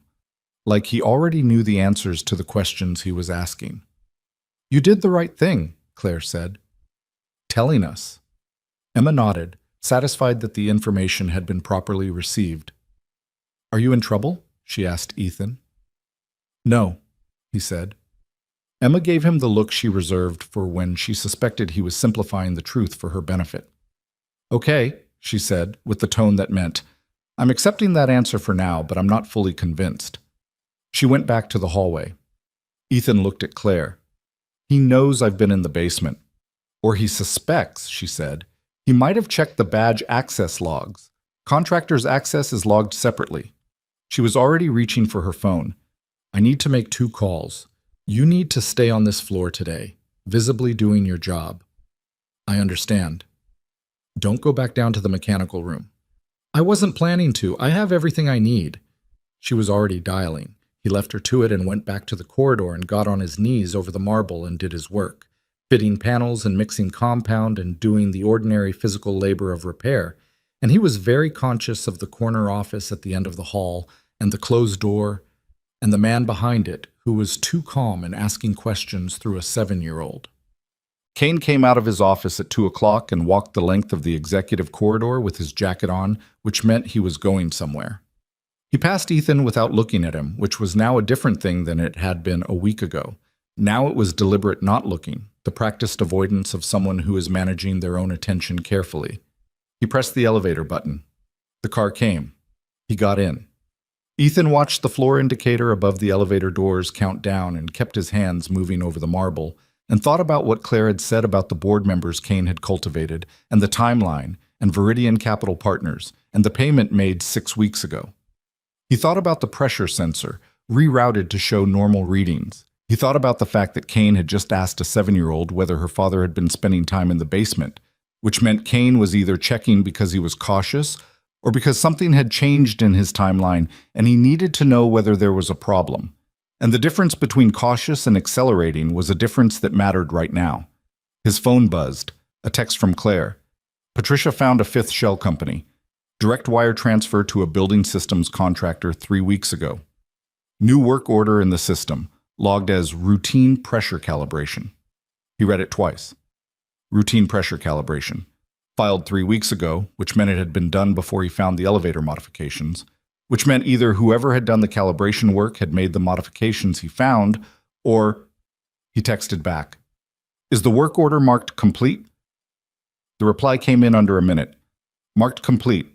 Dated last Friday. Last Friday. He'd been in the mechanical room last Monday and found 4 modifications. If a work order had been completed last Friday, 3 days after his inspection, then someone had been back in the mechanical room after he'd documented it. Someone had made an additional change or completed a change that had been partially done. Or he stood up. He crossed to Claire's office. She was already looking at him when he appeared in the doorway. "There's a 5th modification," he said. "Something done last Friday.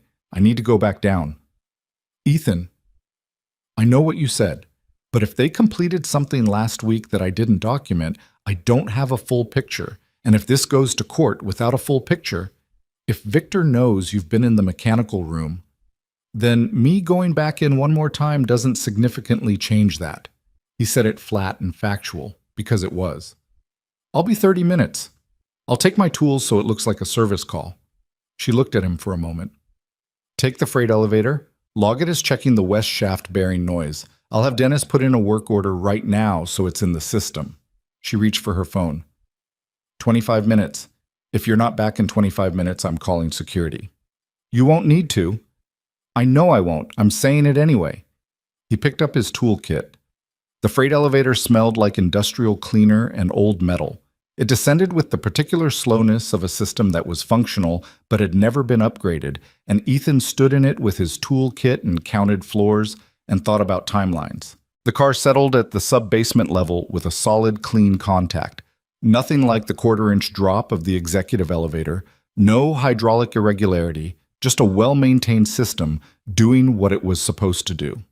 He noted the difference the way he always noted things now, automatically, compulsively, adding everything to the file he was building inside his head. The mechanical room was as he'd left it, cold, low-ceilinged, the flickering fluorescent tube still doing its flickering. He went straight to the main cylinder assembly and found the new work immediately, because whoever had done it hadn't tried to hide it. Not carefully, anyway. Not the way the earlier modifications had been concealed inside legitimate-looking repairs. This was faster, less meticulous. A pressure accumulator had been added to the hydraulic circuit, in line between the power unit and the control valve. Small, matte gray, the kind of component that would be unremarkable to anyone doing a visual inspection who wasn't specifically looking for it. He photographed it from 8 angles. He traced the inlet and outlet connections.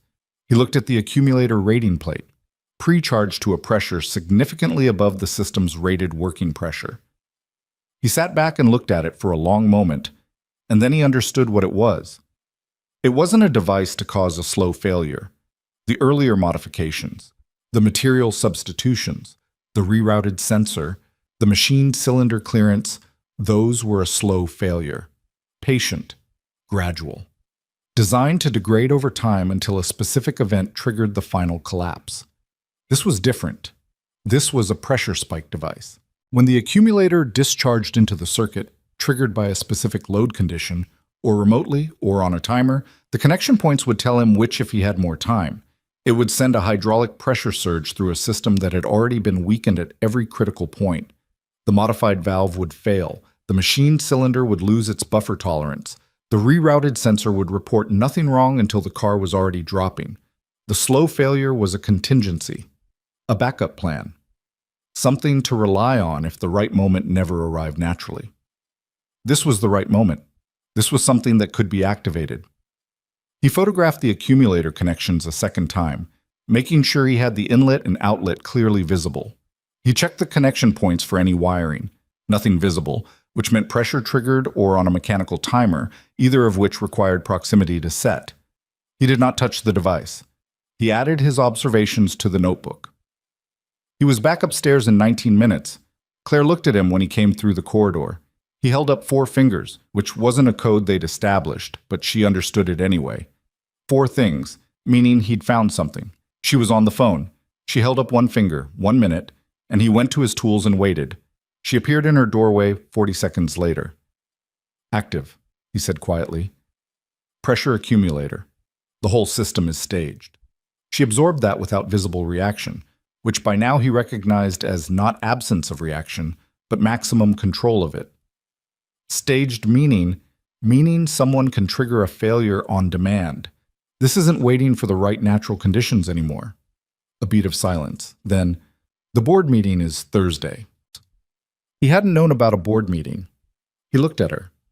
Quarterly review, she said. I present to the full board. Victor attends.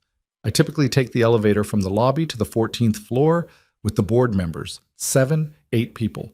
It's a routine we have. We ride up together. It's a show of... She stopped. Reset. It's a routine. You can't take that elevator Thursday. I know. Her voice was very controlled. I know that. She looked at him, and for the first time since he'd started working on this floor, he saw something under the containment that wasn't managed at all, just raw, unguarded, the thing that was actually there when the valve opened. Fear. Not of dying exactly. Something more complicated than that. Fear of what it meant that someone she'd worked alongside for 6 years had built this patiently and specifically, and had been watching her use that elevator every morning and had waited. She closed it off. The valve shut. She was Claire Ashford again, sharp, contained, moving. I need to make a call, she said. Not on my office phone. She looked at him. I need to borrow your phone. He handed it to her without asking why. She took it and walked to the window at the far end of the corridor and made a call that lasted 4 minutes, speaking quietly, and then she walked back and returned his phone. Federal investigator, she said. A friend of Patricia's. He'll want the documentation. A pause. All of it. By tomorrow morning. You'll have it tonight, he said. She nodded. She started to go back to her office, and then she stopped and turned and looked at him with a direct, unguarded attention that she hadn't quite directed at him before. I need to tell you something, she said. It was almost exactly what Emma had said earlier in this same corridor. The echo of it was strange. All right, he said. I'm not accustomed to trusting people I've known for 3 weeks, she said. I'm not accustomed to trusting people I've known for 3 years, honestly. It's a thing I'm working on. A pause. But I trust you. With this. I want you to know that I know what it cost you, time-wise and risk-wise, to take this as far as you have. He was quiet for a moment. I wasn't going to not, he said, which was not elegant, but it was accurate. I know, she said. That's the thing. She went back to her office. Down the hall, Emma looked up from her book, looked at her father's face, and looked back down at her book and said nothing, which was its own kind of very loud statement. Ethan went back to the marble. He had one more section to finish. His hands were steady. They were good at that, staying steady when everything else was in motion. 11 years of engineering and 3 years of everything after had made them that way, and he used them now the way he always had, putting one piece carefully in place after another, making sure the foundation held. Thursday was 2 days away. He intended to make sure everything was in order well before then.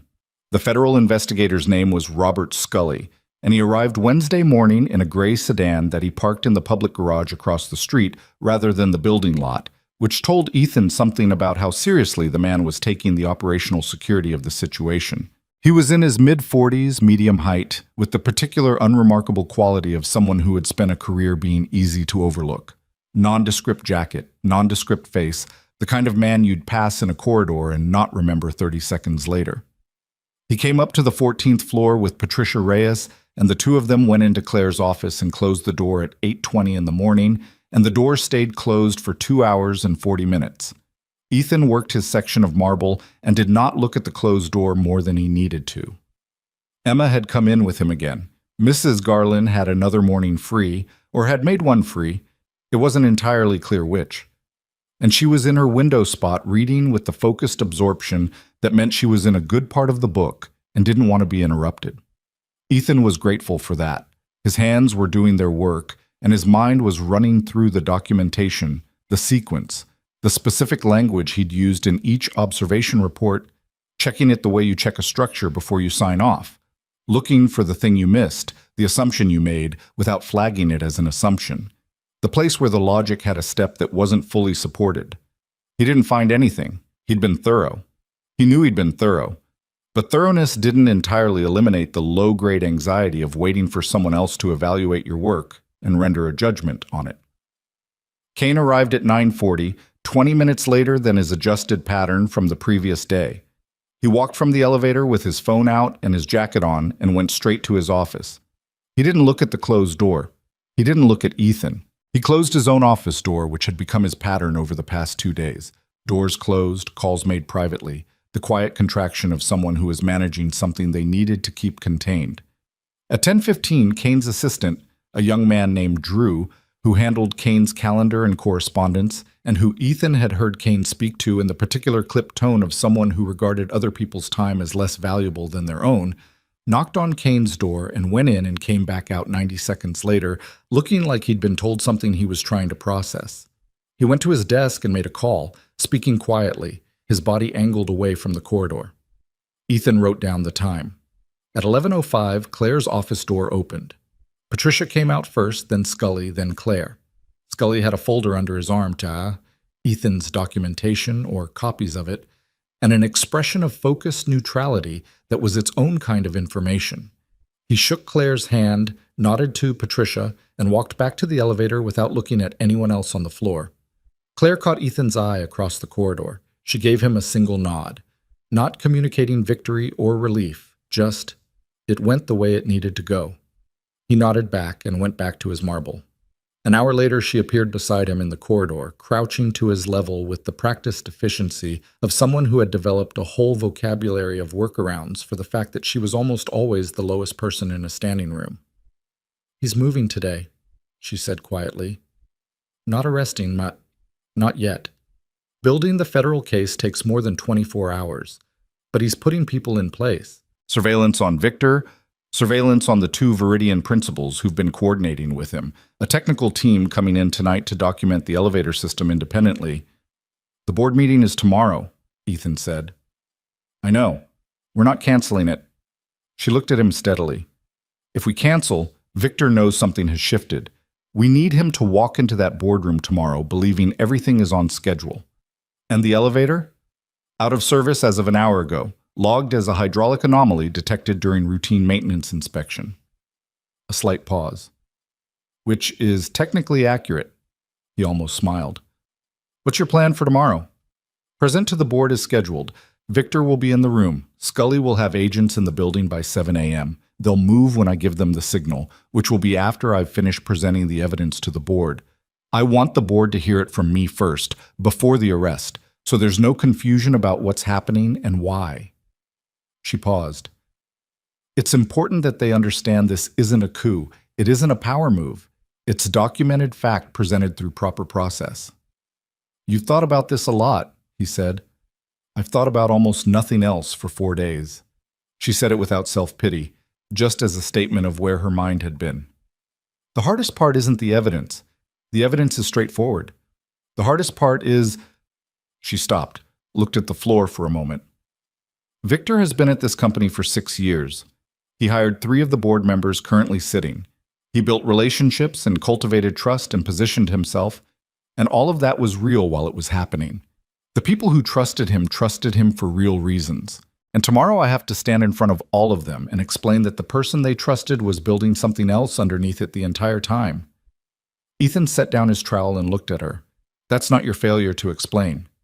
I know that. And they'll know that when they see the documentation. I know that too." She straightened up. "It still costs something to say it out loud, that's all." He understood that. The difference between knowing something intellectually and the moment when you had to say it in a room full of people and watch their faces change. That gap had its own weight, and no amount of preparation eliminated it. "You'll be fine," he said, which was not something he said easily and which, coming from him, she appeared to receive as the specific thing it was. "Yes," she said. "I will." She looked at him for a moment longer.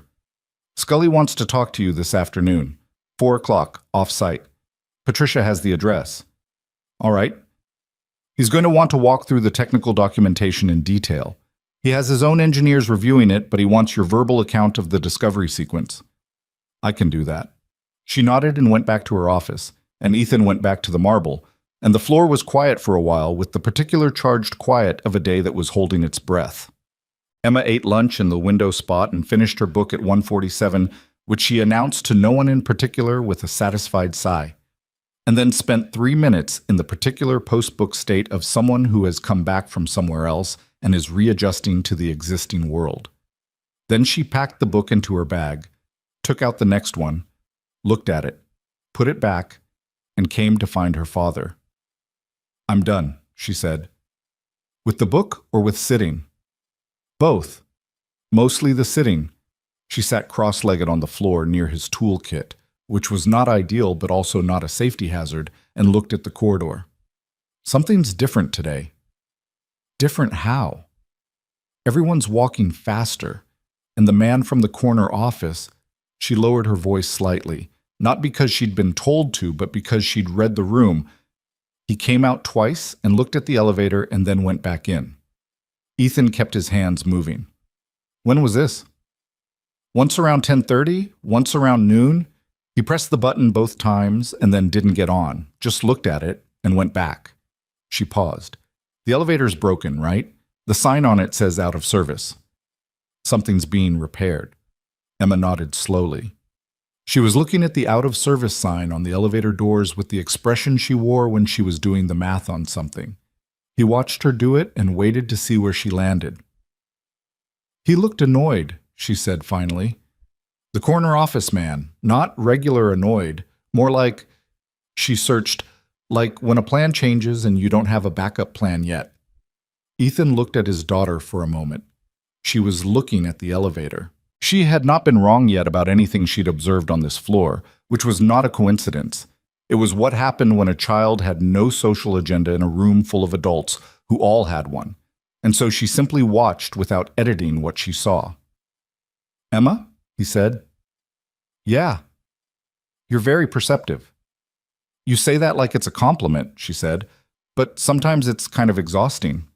He did smile then. A full one. It caught him slightly off guard, the way full smiles still sometimes did. "I know," he said. She leaned against the wall next to his toolkit and took out her next book and started reading, and the afternoon moved forward. The meeting with Scully took place in a conference room on the 3rd floor of a building 6 blocks from Mercer, in an office suite that appeared to belong to a mid-size accounting firm, and probably did belong to a mid-size accounting firm, and also clearly had a secondary function that the accounting firm's employees had learned not to ask about.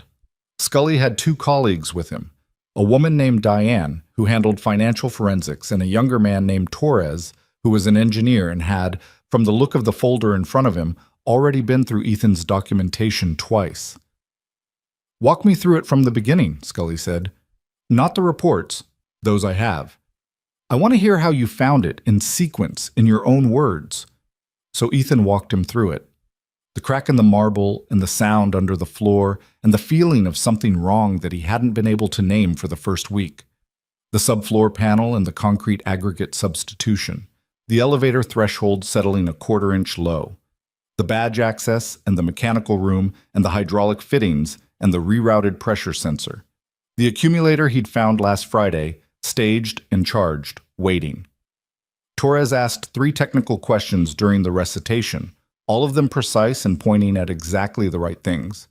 The pressure differential required to trigger the accumulator discharge, the estimated failure timeline once the hydraulic surge entered the weakened circuit, the load conditions that would produce the worst outcome. Ethan answered each one cleanly. Torres wrote things down and nodded and underlined something twice. "The modification to the emergency lowering valve," Torres said. "You said it was adjusted to trigger at a lower threshold. What's your estimate on the drop distance before the buffer's engaged?" "At the top of the shaft, with the machine cylinder clearance reducing buffer tolerance, approximately 40 to 60% of the rated buffer engagement distance. Effective deceleration zone would be significantly compressed." Torres looked at Scully. "In plain language," Scully said, for the record. "In plain language," Ethan said, A person in the elevator car when the system failed would experience an impact approximately twice as hard as the safety system was designed to produce. For a standing adult, serious injury. For someone who can't brace for impact, we understand, Scully said. He wrote something down. Your documentation shows the accumulator was installed after your initial inspection of the hydraulic system. The work order for it was logged 3 weeks ago and marked complete last Friday. I found it Friday afternoon after the work order flagged in our internal review. Our, Diane said, looking up from her notes. Ms. Ashford's internal audit. Patricia Reyes flagged the work order. I went back down and found the device. You didn't touch it. I documented and photographed it. I didn't touch it. Scully nodded. Our technical team went in last night. The device is consistent with your description and photographs. It's also, and this is not in your documentation because you couldn't have known, it has a wireless trigger component, a receiver. Whoever installed it can activate it remotely. The room was quiet for a moment. From how far? Ethan asked. Within the building, maybe a few 100 feet outside. Scully looked at him. It's a simple radio frequency receiver, the kind of thing you'd put in a device when you want control over timing, when you want to choose the exact moment, not wait for a pressure condition or a mechanical timer. Choose the moment, a specific person, a specific load, a specific day when the consequences would be exactly what you needed them to be. Thursday morning. Board meeting day. 7 or 8 people in the elevator car, including the CEO in her wheelchair, riding up together to a quarterly review that would instead become a catastrophe that sent the company's stock into a collapse while a private equity group waited to step in. He'd have to be in the building, Ethan said. Or just outside it, Scully said. Yes. Torres closed his folder. Diane was still writing. Scully looked at Ethan across the table with the flat, assessing attention of a man running a calculation about a different person. You've been on that floor for 4 weeks, Scully said. 3.5. And nobody flagged your extended presence as unusual. Contractors are invisible, Ethan said. It's structural. You stop seeing them. Kane stopped seeing you. Kane never started. Scully looked at him for another moment. You should know. The work you did here, the documentation sequence, the way you protected the evidence, that's not standard. Most people who find something like this either report it up through internal channels, which in this case would have gone directly to Kane, or they walk away from it because it's not their problem. It was my problem, Ethan said. Someone built a trap in a building I was working in. Most people would disagree with that framing. Most people would be wrong. Scully almost smiled. Not quite. The arrest is scheduled for tomorrow morning, 8 a.m. before the board meeting convenes. We'll have agents on the floor. Kane will be taken into custody in his office. Simultaneously, federal agents will execute search warrants on the Viridian Capital Partners offices and on the 3 LLC registered addresses we've been able to identify. The board meeting still happens? Ms. Ashford will address the board at 9 a.m. as scheduled. With Kane in federal custody and the evidence already filed, the board members who are in Kane's corner won't have the standing to challenge the presentation. Numbers don't argue with an arrest warrant and 160 pages of documented evidence. Ethan nodded. He thought about Claire standing in front of her board and saying the things that needed to be said. He thought about how she'd described it, the cost of explaining that someone's trust had been real while the betrayal underneath it was being built. He thought she would do it without flinching, and he thought it would cost her something anyway, and he thought that was just how it worked. One more thing, Scully said. After tomorrow, you're going to be asked to provide a formal statement for the federal case, possibly to testify if this goes to trial. You understand that? I understand that. It may not be a quick process. I know how legal processes work, Ethan said. I'll be available for whatever you need. Scully extended his hand across the table. Ethan shook it. Torres nodded. Diane said, "Thank you for the documentation. It's genuinely good work, with the specific appreciation of someone who reviews evidence professionally and doesn't say that to everyone." Ethan went back to his car and sat in it for a few minutes before starting the engine. The afternoon had gone gray, the sky doing what November skies did in this city, and the street was full of ordinary people doing ordinary things with no idea that a building 6 blocks that way contained a hydraulic elevator that had been engineered into a weapon and that tomorrow morning that fact was going to become official and documented and real in all the ways that mattered legally. He started the car and went to pick up Emma from Mrs. Garland's. He didn't sleep much that night. He lay in the dark and thought about structural things, which was what he did when his mind needed something concrete to work on. The way load distributes through a building, the way stress finds the weakest point and accumulates there, the way a structure that looks solid can be compromised at its foundation for a long time before anything visible happens. He thought about the years he'd spent building things and the 3 years he'd spent since then trying to rebuild something less tangible and more resistant to engineering solutions. He thought about Emma asleep in the next room, who had sat next to him at dinner and eaten her pasta and told him at length about the new book she'd started and had not asked him what was wrong, which meant she either didn't notice or had decided that tonight was not the night to press it, and he wasn't sure which, and it didn't entirely matter because the result was the same: dinner and dishes and her homework on the kitchen table and the ordinary rhythm of the evening, which was the thing he'd learned to hold on to when other things were uncertain. He thought about Claire Ashford. He thought about her the way you think about a problem you're not quite done with. Not resolved, not unresolved, just in process. He thought about what she'd said in the corridor. "I trust you. With this." The particular way she'd said it, as if naming it was itself an act that cost something. He thought about Emma's assessment. "She seems lonely," and Claire's response, "She's 7," and the way that was not actually a rebuttal. He got up at 5 and made coffee and went through his documentation one final time, not because he expected to find something he'd missed, but because he needed his hands doing something while his mind ran its checks.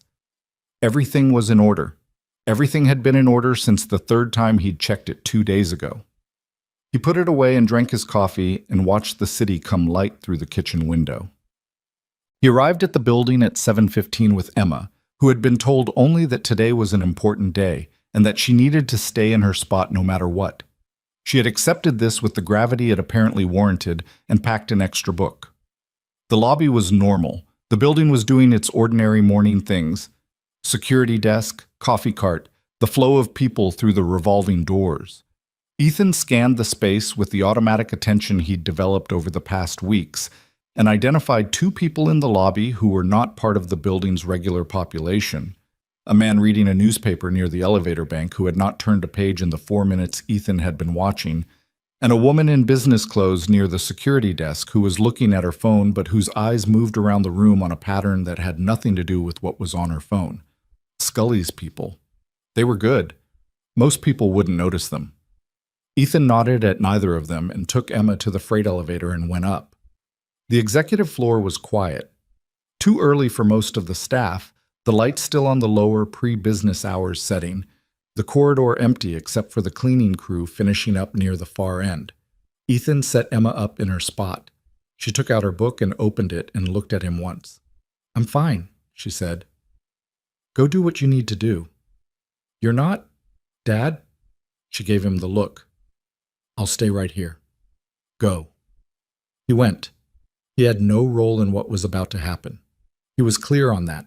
He was a contractor with a legitimate reason to be on the floor, and he had given Scully everything he had, and now the machinery of a federal investigation would do what it did without needing him to manage it. His job today was to be present, to be available if the agents needed to confirm anything technical, and to stay out of the way. He got on his knees at his section of marble and worked. At 7:50, Kane arrived. Early, which was unusual. He came off the freight elevator, the executive elevator still out of service, with his jacket on and his phone in his hand, and the quality of movement Ethan had noticed yesterday amplified now into something more definite. Not quite tension. Kane was too controlled for visible tension, but a kind of compressed readiness, the sense of someone who was at the beginning of something and knew it. He went to his office. The door closed. At 8:02, Ethan heard the freight elevator arrive and 3 sets of footsteps come down the corridor. He didn't look up. He heard the knock on Kane's office door. A firm, official knock, the kind that isn't really a question. And Drew's voice saying something alarmed, and then a different voice, Scully's, saying "Mr. Kane" in the particular flat tone that agents use when a thing has already been decided.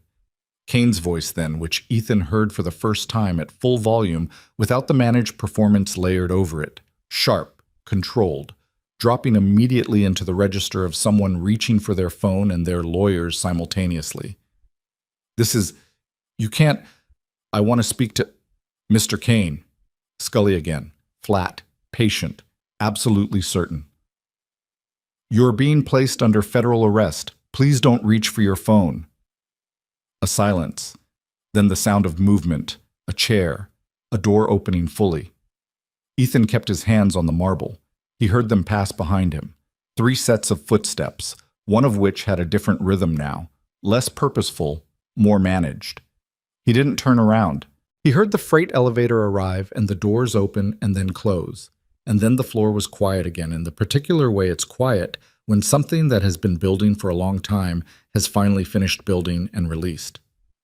Drew appeared in the corridor, looking at the space where his boss had just been with the expression of someone who had heard something they couldn't yet fit into a frame. Ethan looked at him. You should probably call HR, Ethan said. Not unkindly. Drew blinked. Right, he said. Right. He went to his desk. The board meeting convened at 9 a.m. in the 14th floor conference room, which was not the East Room Victor Kane had suggested, and which held 12 people around a table long enough to seat 14, plus Claire at the head of it in her wheelchair, and Patricia Reyes seated against the wall with a laptop and 3 printed binders.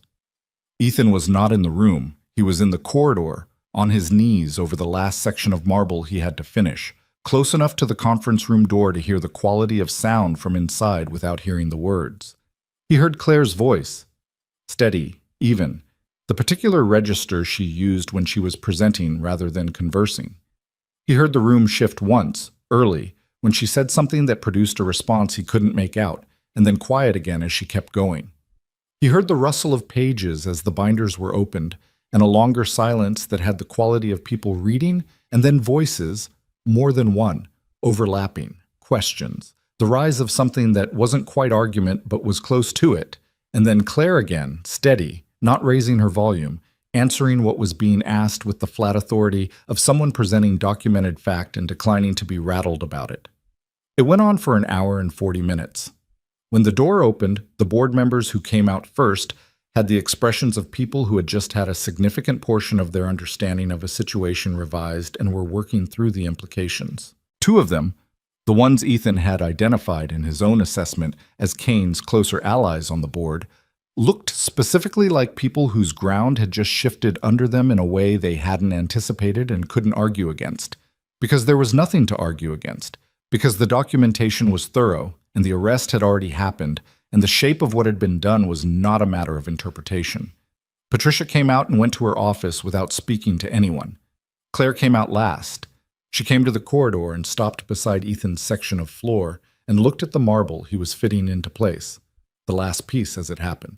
He pressed it level, checked the alignment, sat back. "How did it go?" he said. "The way it needed to." She looked at the marble. The board voted to formally refer the matter to the federal investigation, suspend all contractors associated with the renovation pending the inquiry, and commission an independent structural safety review of the entire building. Good. 3 members abstained from the vote. Not against, abstained. They'll come around. She paused. Or they won't. Either way, the vote carries. He began cleaning his tools, wiping down the trowel, capping the compound. The last section of floor was done. The crack that had started all of this was repaired. The marble lay even and level and exactly as it should have been from the beginning. And if you didn't know what was underneath it, the compromised structure, the documented evidence of what had been built and then dismantled, it looked like nothing had ever been wrong. "The elevator," he said. The technical team from Scully's office removed the accumulator this morning before the board meeting. The system is being fully documented as federal evidence. A new hydraulic system will be installed. Complete replacement, not repair. Independent inspection before anyone uses it. He nodded. He zipped up his toolkit. He looked at the finished floor. "That's the last of it," he said. "The marble work. I'm done." She was quiet for a moment. He became aware that this was the end of his contract. The thing he'd been hired to do was finished, The legitimate reason for being on this floor was finished, and whatever came next was a different category of thing than what had brought him here. "I know," she said. He picked up his toolkit. Down the corridor he could see Emma in her spot, watching them over the top of her book with the transparent non-expression of a child pretending to read while actually monitoring a situation. "She's been in that spot every day for 4 weeks," Claire said, following his look. "She grows on people." "Yes," Claire said. "She does." A pause. "Both of you do." He looked at her. She was looking at the floor. The finished marble, level and clean and solid, with something in her expression that wasn't quite the CEO composure and wasn't quite the unguarded fear he'd seen once in her office. Something in between, something that had more room in it. "I have a meeting at 2, she said, "with the independent structural firm. I'd like you to be there, if you're willing, to walk them through what you found and how you found it." "I can do that. And there are—" She paused, which meant she was choosing words carefully, which with Claire always meant the thing she was saying actually mattered to her. "There are some decisions I need to make about the company's structural oversight going forward. The COO position, building safety protocols. I could use a perspective from someone who understands structures." He was quiet for a moment because he understood that this was not actually a conversation about building safety protocols. "I'm a contract floor repair person," he said. "You're a structural engineer who's been working contract floor repair," she said. "Those are different things." "They are," he agreed. She looked at him, and he looked at her, and between them was the finished floor and 4 weeks of work and everything that had happened inside those 4 weeks, which was a considerable amount of ground to cover in a short time, and which had produced something he didn't have a clean category for, but which he recognized as real. 2 o'clock, he said. 2 o'clock, she said. She went back to her office. Emma put her book down completely, stopped pretending, and looked at her father with the bright, frank attention of someone who had watched the whole thing and drawn her conclusions and was satisfied with them. "Are we staying?" she asked. He picked up his toolkit and looked at the finished floor and the open office door at the end of the corridor and the ordinary light of a November morning coming through the windows. "For a while," he said. Emma picked her book back up, smiling at the page in a way she probably thought he couldn't see from this distance.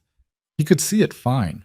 The 2 o'clock meeting with the independent structural firm ran until 4:30 and then until 5:15 because the lead engineer from the firm, a woman named Sandra Chu, who had 30 years of experience and the direct manner of someone who had stopped softening her assessments sometime in her 40s, kept asking follow-up questions that required Ethan to go back to his documentation and walk through specific details.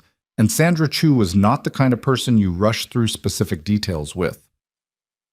Claire sat at the head of the conference table and listened to the technical exchange with the focused attention she brought to everything, asking clarifying questions when the engineering language moved too far from what she needed to understand and letting the rest run without interrupting. Patricia was there with her laptop. Torres, Scully's engineer, had joined by phone. The afternoon light moved across the conference room wall, and nobody paid it much attention. At one point, Sandra Chu looked up from Ethan's documentation and said flatly, "Whoever did the original structural work knew what they were doing. This isn't amateur sabotage. This is someone who understood load distribution and failure sequencing at a professional level." "The contractor network is being investigated," Claire said. "I'd look hard at who designed the modifications, not just who installed them. Installation work like this follows a spec. Someone wrote the spec." Sandra looked at Ethan. "You agree?" "Yes," he said. "The material substitutions in the subfloor are too precisely targeted to be improvised. Someone calculated exactly how much degradation they needed and where." Sandra wrote something down. "I'll want access to the sub-basement and the full shaft starting tomorrow morning. Full team, full documentation. This building needs a clean bill of health before anyone makes long-term occupancy decisions." "You'll have whatever you need," Claire said. Sandra nodded, closed her folder, and left with the efficient purposefulness of someone who had a long day ahead of her starting at 7 a.m. and knew it. Torres signed off the phone. Patricia packed her laptop. The conference room emptied until it was just Claire and Ethan and the late afternoon quiet of a building that had, for the moment, stopped holding its breath. Emma was asleep in the waiting area down the hall, which they discovered when Ethan went to check on her.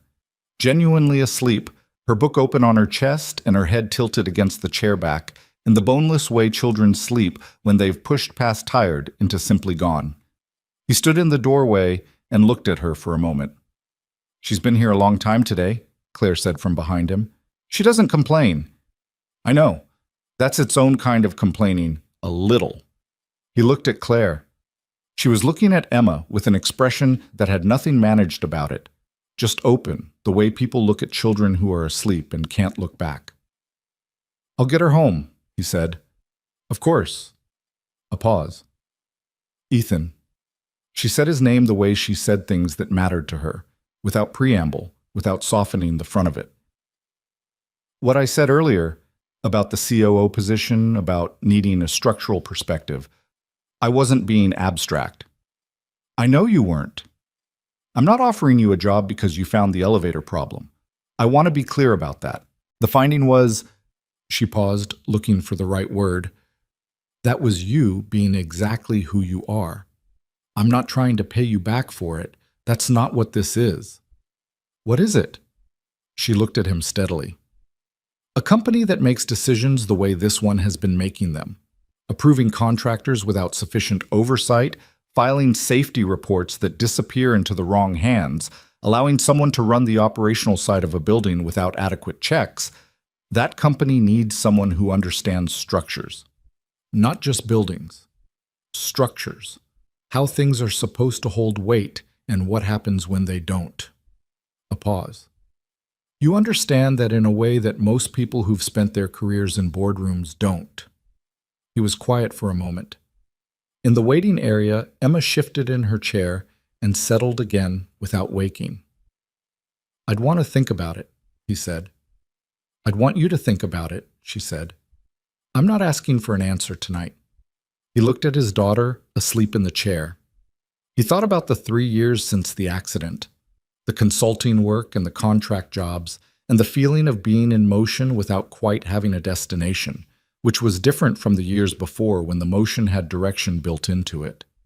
He thought about what it felt like to be on that floor over the past 4 weeks, the specific satisfaction of finding the thing that was wrong and understanding it and building the case for it piece by piece. That feeling hadn't been unfamiliar. It had been, actually, the most familiar feeling he'd had in 3 years. "I'll think about it," he said. She nodded. She didn't push it further, which was one of the things he'd come to recognize about her. She knew when she'd said the thing she needed to say, and when saying more would make it smaller. He woke Emma gently and helped her gather her books and her backpack, and Emma woke with the slightly confused dignity of a child who had fallen asleep in a professional setting and was recalibrating. She looked at Claire and said, without any transition, "Did everything go okay today?" "Yes," Claire said. "Everything went okay." Emma considered this and found it satisfactory. "Good," she said, with the particular relief of a child who had been holding a worry they hadn't mentioned. She zipped her backpack and took her father's hand, and they went to the freight elevator, and the building was quiet around them all the way down. The weeks that followed were not simple, and anyone who expected them to be hadn't been paying attention to how these things actually worked. The federal investigation moved at the speed federal investigations moved, which was thorough and methodical and frustrating to everyone who wanted resolution faster than the process allowed. Victor Kane was released on bond 2 days after his arrest, which produced a brief and ugly media cycle that Mercer's communications team managed with the particular strain of people doing difficult work under difficult conditions. His attorneys filed motions. The Viridian Capital Partners executives hired separate counsel and began the process of distancing themselves from Kane's specific actions while the evidence connecting them accumulated in the hands of people who were paid to be patient about accumulation. Claire handled the media with the same controlled precision she brought to everything, which meant she said what needed to be said and declined to say what didn't. And the financial press wrote several pieces about her that used words like steely and embattled, which she read once and did not read again. The board stabilized. The 3 members who had abstained from the initial vote came back to the table one at a time over the following weeks. In private meetings with Claire that Ethan wasn't present for, but heard about in the flat, factual summaries she gave him when they were relevant to operational decisions. Two of them came back because the evidence left them no credible alternative. One of them, a man named Howard Price, who had been on the board for 9 years, and who had apparently genuinely liked Victor Kane as a person, came back after a conversation with Claire that lasted 2 hours, and that she described only as hard and necessary, and her face when she described it told him more than the description did. Sandra Chu's firm completed the full structural assessment in 3 weeks. The report was 211 pages and identified 14 areas of concern beyond what Ethan had documented, 6 of which required immediate remediation and 8 of which were flagged for monitoring. The remediation work was contracted to a firm that Sandra Chu personally vetted, with oversight protocols that Patricia Reyes designed and that required sign-off at 3 separate levels before any structural work could proceed. The building passed its re-inspection in the 8th week. The elevator was replaced completely, new hydraulic system, new safety controls, independently certified, and put back in service on a Tuesday morning that Ethan was in the building for, standing in the corridor while the certification engineer ran the final test cycle. He watched the car settle clean and level at the 14th floor threshold. No quarter-inch drop, no hydraulic irregularity. The doors opened and the certification engineer stepped out and wrote something on his clipboard and said, "She's good." And Ethan stood there for a moment and then went to find Claire. She was in her office with her reading glasses on and 3 contracts on her desk, and she looked up when he appeared in the doorway. "Elevator passed," he said. She took her glasses off. Something in her expression shifted. Not dramatically, not the way things shift in movies when a significant moment arrives with appropriate music. Just a small release, the kind that happens when you've been carrying a specific weight for long enough that you've stopped noticing it until the moment it's gone. "Good," she said. "You want to try it?" She looked at him. "Are you asking me if I want to get in the elevator?" "That's what I'm asking." She was quiet for a moment. He understood what he was asking, and she understood what he was asking, and neither of them was pretending it was just about whether the elevator worked. It was about the morning she'd rolled out of that car 14 months ago, and the morning the car had settled wrong, and every morning in between, and about what it meant to get back into a thing that had been designed to hurt you and find that it couldn't hurt you anymore. She put her glasses on the desk and came around it. They took the elevator from 14 to 1 and back again. It was a 45-second ride each way. The car was smooth and level, and the hydraulics made the clean, even sound of a system working exactly as it was supposed to work. Claire said nothing during the ride. At 14, when the doors opened and the car settled clean, she sat for a moment in the car with her hands in her lap and looked at the open doors and the corridor beyond them. "Okay," she said. Not to him, exactly, just to the situation. They went back to their respective work. Ethan took the COO position in the 6th week. He didn't announce it dramatically or make a production of the decision. He thought about it for 2 weeks more than he'd told Claire he needed. And then he told her yes in her office on a Thursday afternoon while Emma was in school, and the building was in the middle of its ordinary business day, and Claire said good, and they spent the next hour talking through the operational structure and what the transition would look like, which was how both of them preferred to handle significant things. He kept his engineering license current.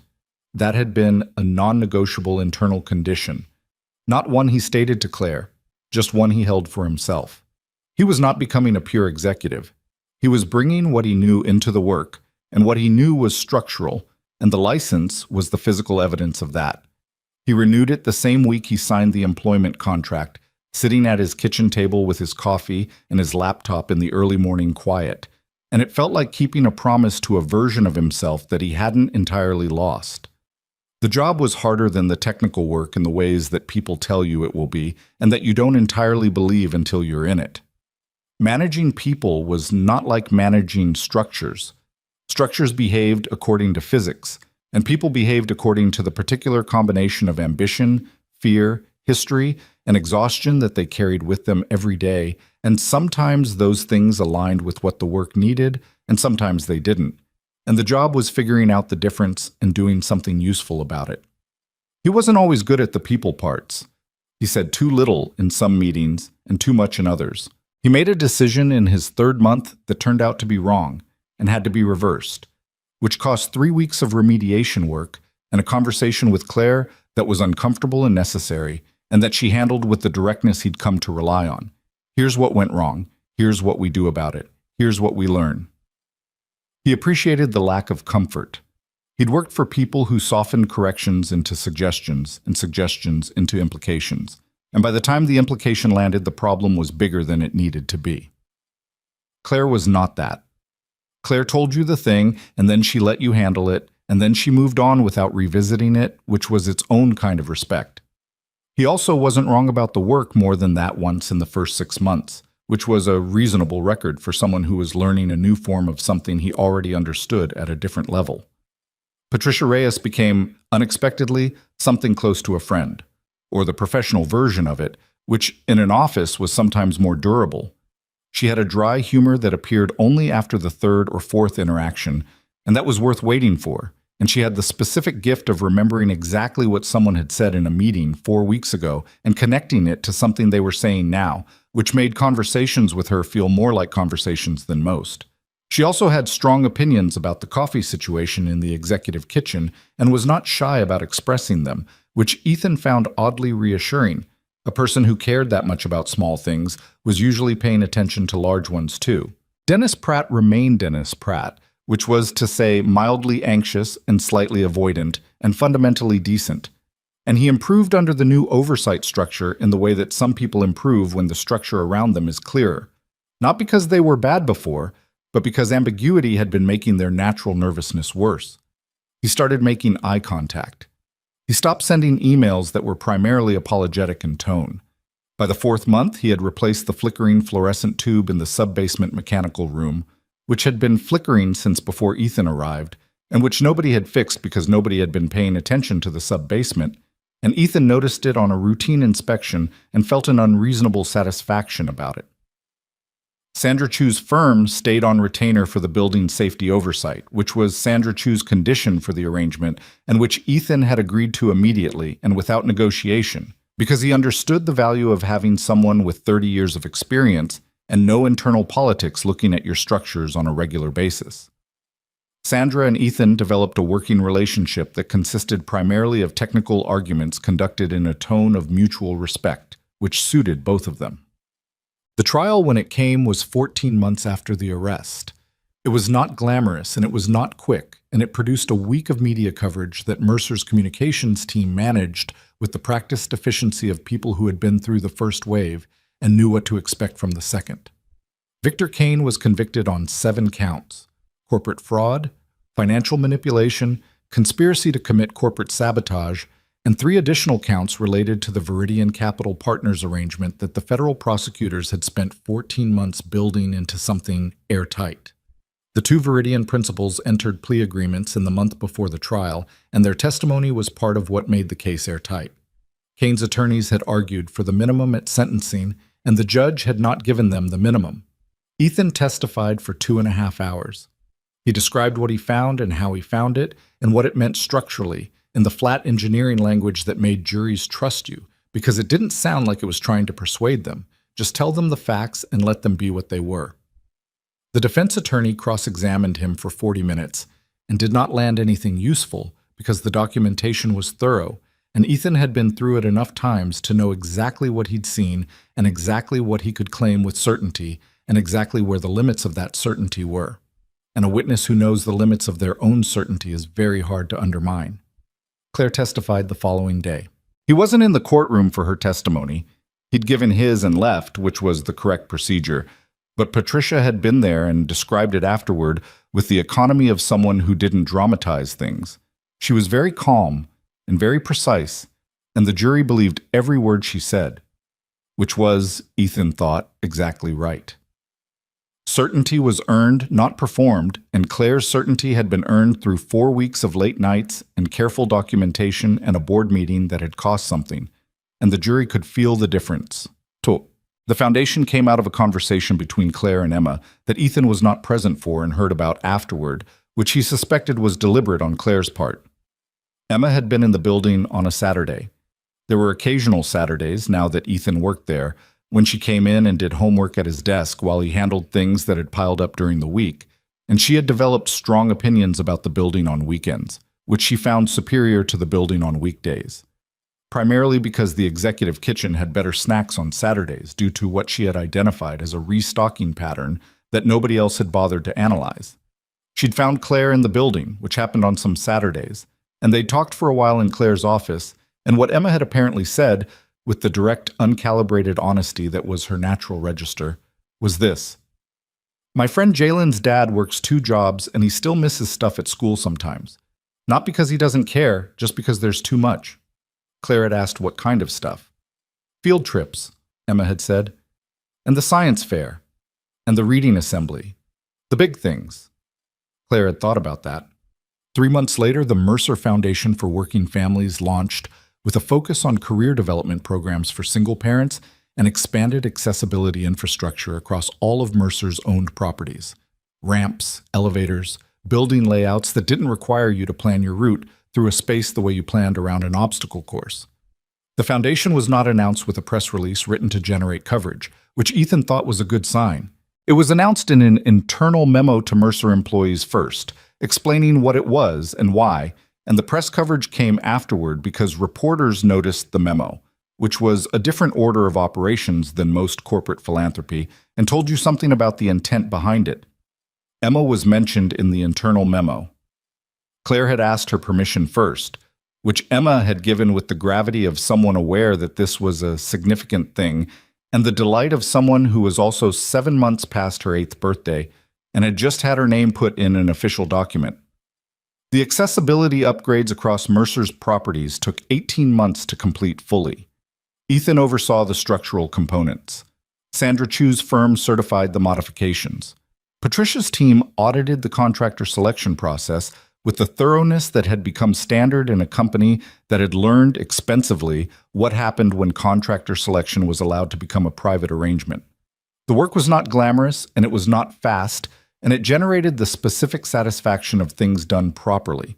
Not perfectly, because nothing was ever done perfectly, but properly, with care, with oversight, with attention to the gap between what something looked like and what it actually was. It was a Thursday afternoon in March, 14 months after Ethan had first walked out of the elevator on the 14th floor with a canvas tool bag and a 7-year-old who had opinions about the lighting, when Emma came running through the lobby at full speed with her backpack bouncing and her coat half on, and nearly ran directly into a woman near the security desk who sidestepped with the practiced ease of someone who had learned to navigate around fast-moving small people. "Sorry," Emma said, not stopping, heading for the elevator. "Emma!" Ethan called from the lobby, where he'd been heading out. "Walk!" "I'm walking fast," she called back, which was her standard distinction. She pressed the elevator button and waited with visible impatience, coat fully on now, backpack repositioned, and when the elevator doors opened, she got in and held them.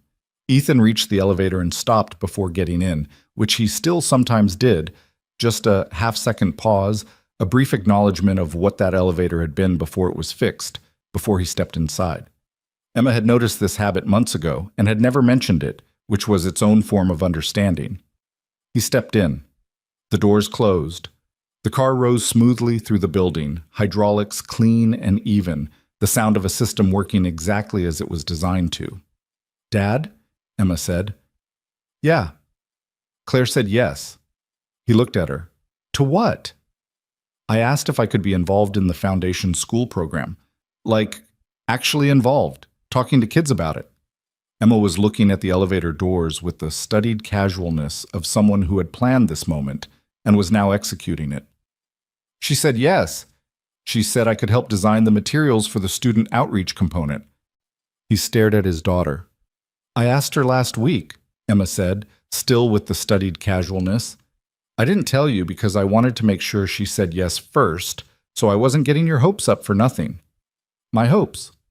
"Well, mine, but also yours probably." She glanced at him sideways.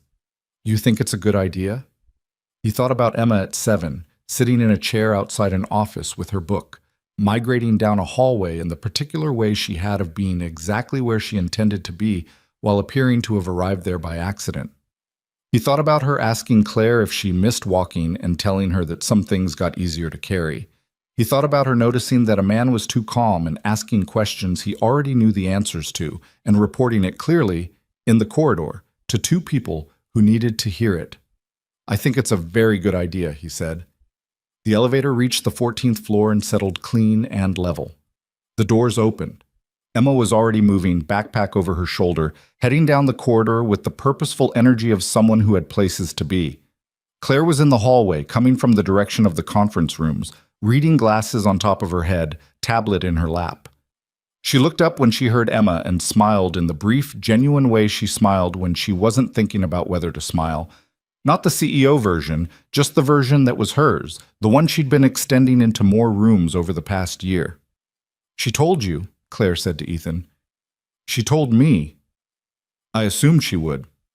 Claire looked at Emma, who had stopped to examine something on the bulletin board outside the operations office with the focused attention she brought to things that interested her. She put together a very coherent case for her involvement, cited 3 specific examples of why student perspectives would improve the outreach materials. A pause. She referenced her experience in this building as a primary data source. "Of course she did," Ethan said. Claire looked at him, and the afternoon light was coming through the windows at the end of the corridor in the flat, honest way March light comes in. Not flattering and not unkind, just present, illuminating the floor that had been repaired and the hallway where he'd spent 4 weeks on his knees, and the office where 2 people had built something out of evidence and necessity and the gradual accumulation of trust.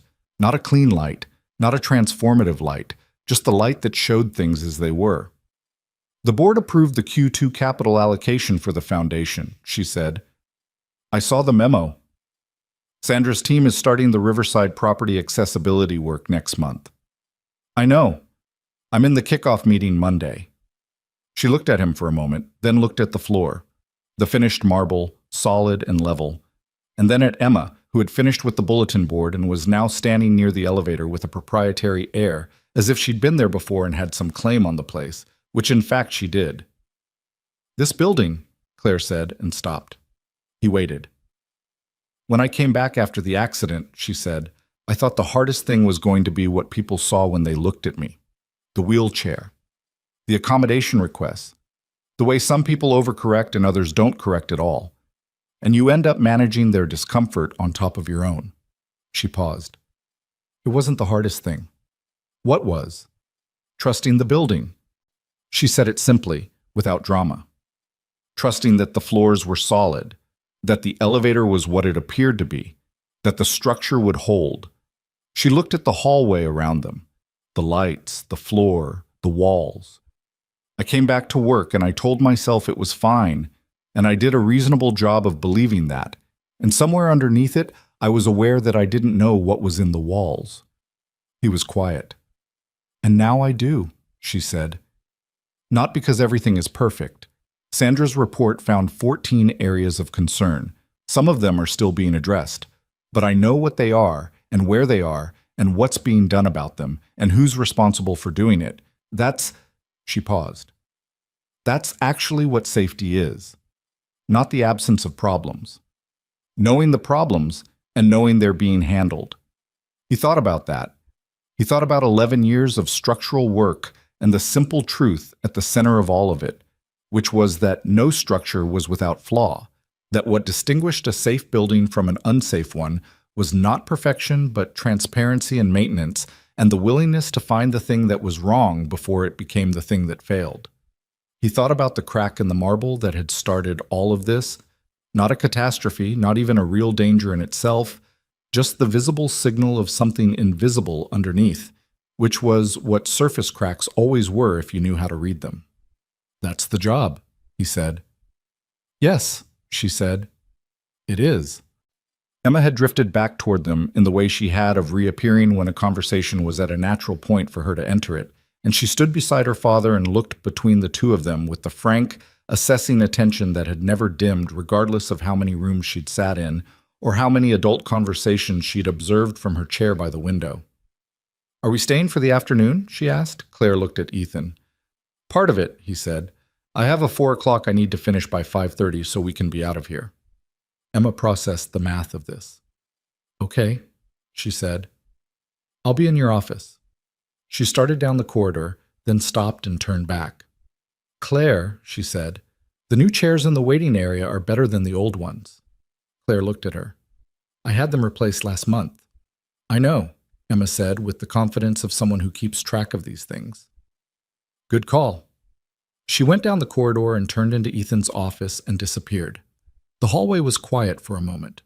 Through the window at the end of the corridor, the city went about its Thursday, all ordinary motion and the ordinary noise of a place that held millions of people doing millions of things, most of them small, most of them unremarkable, most of them the kind of thing you wouldn't notice unless you were paying attention.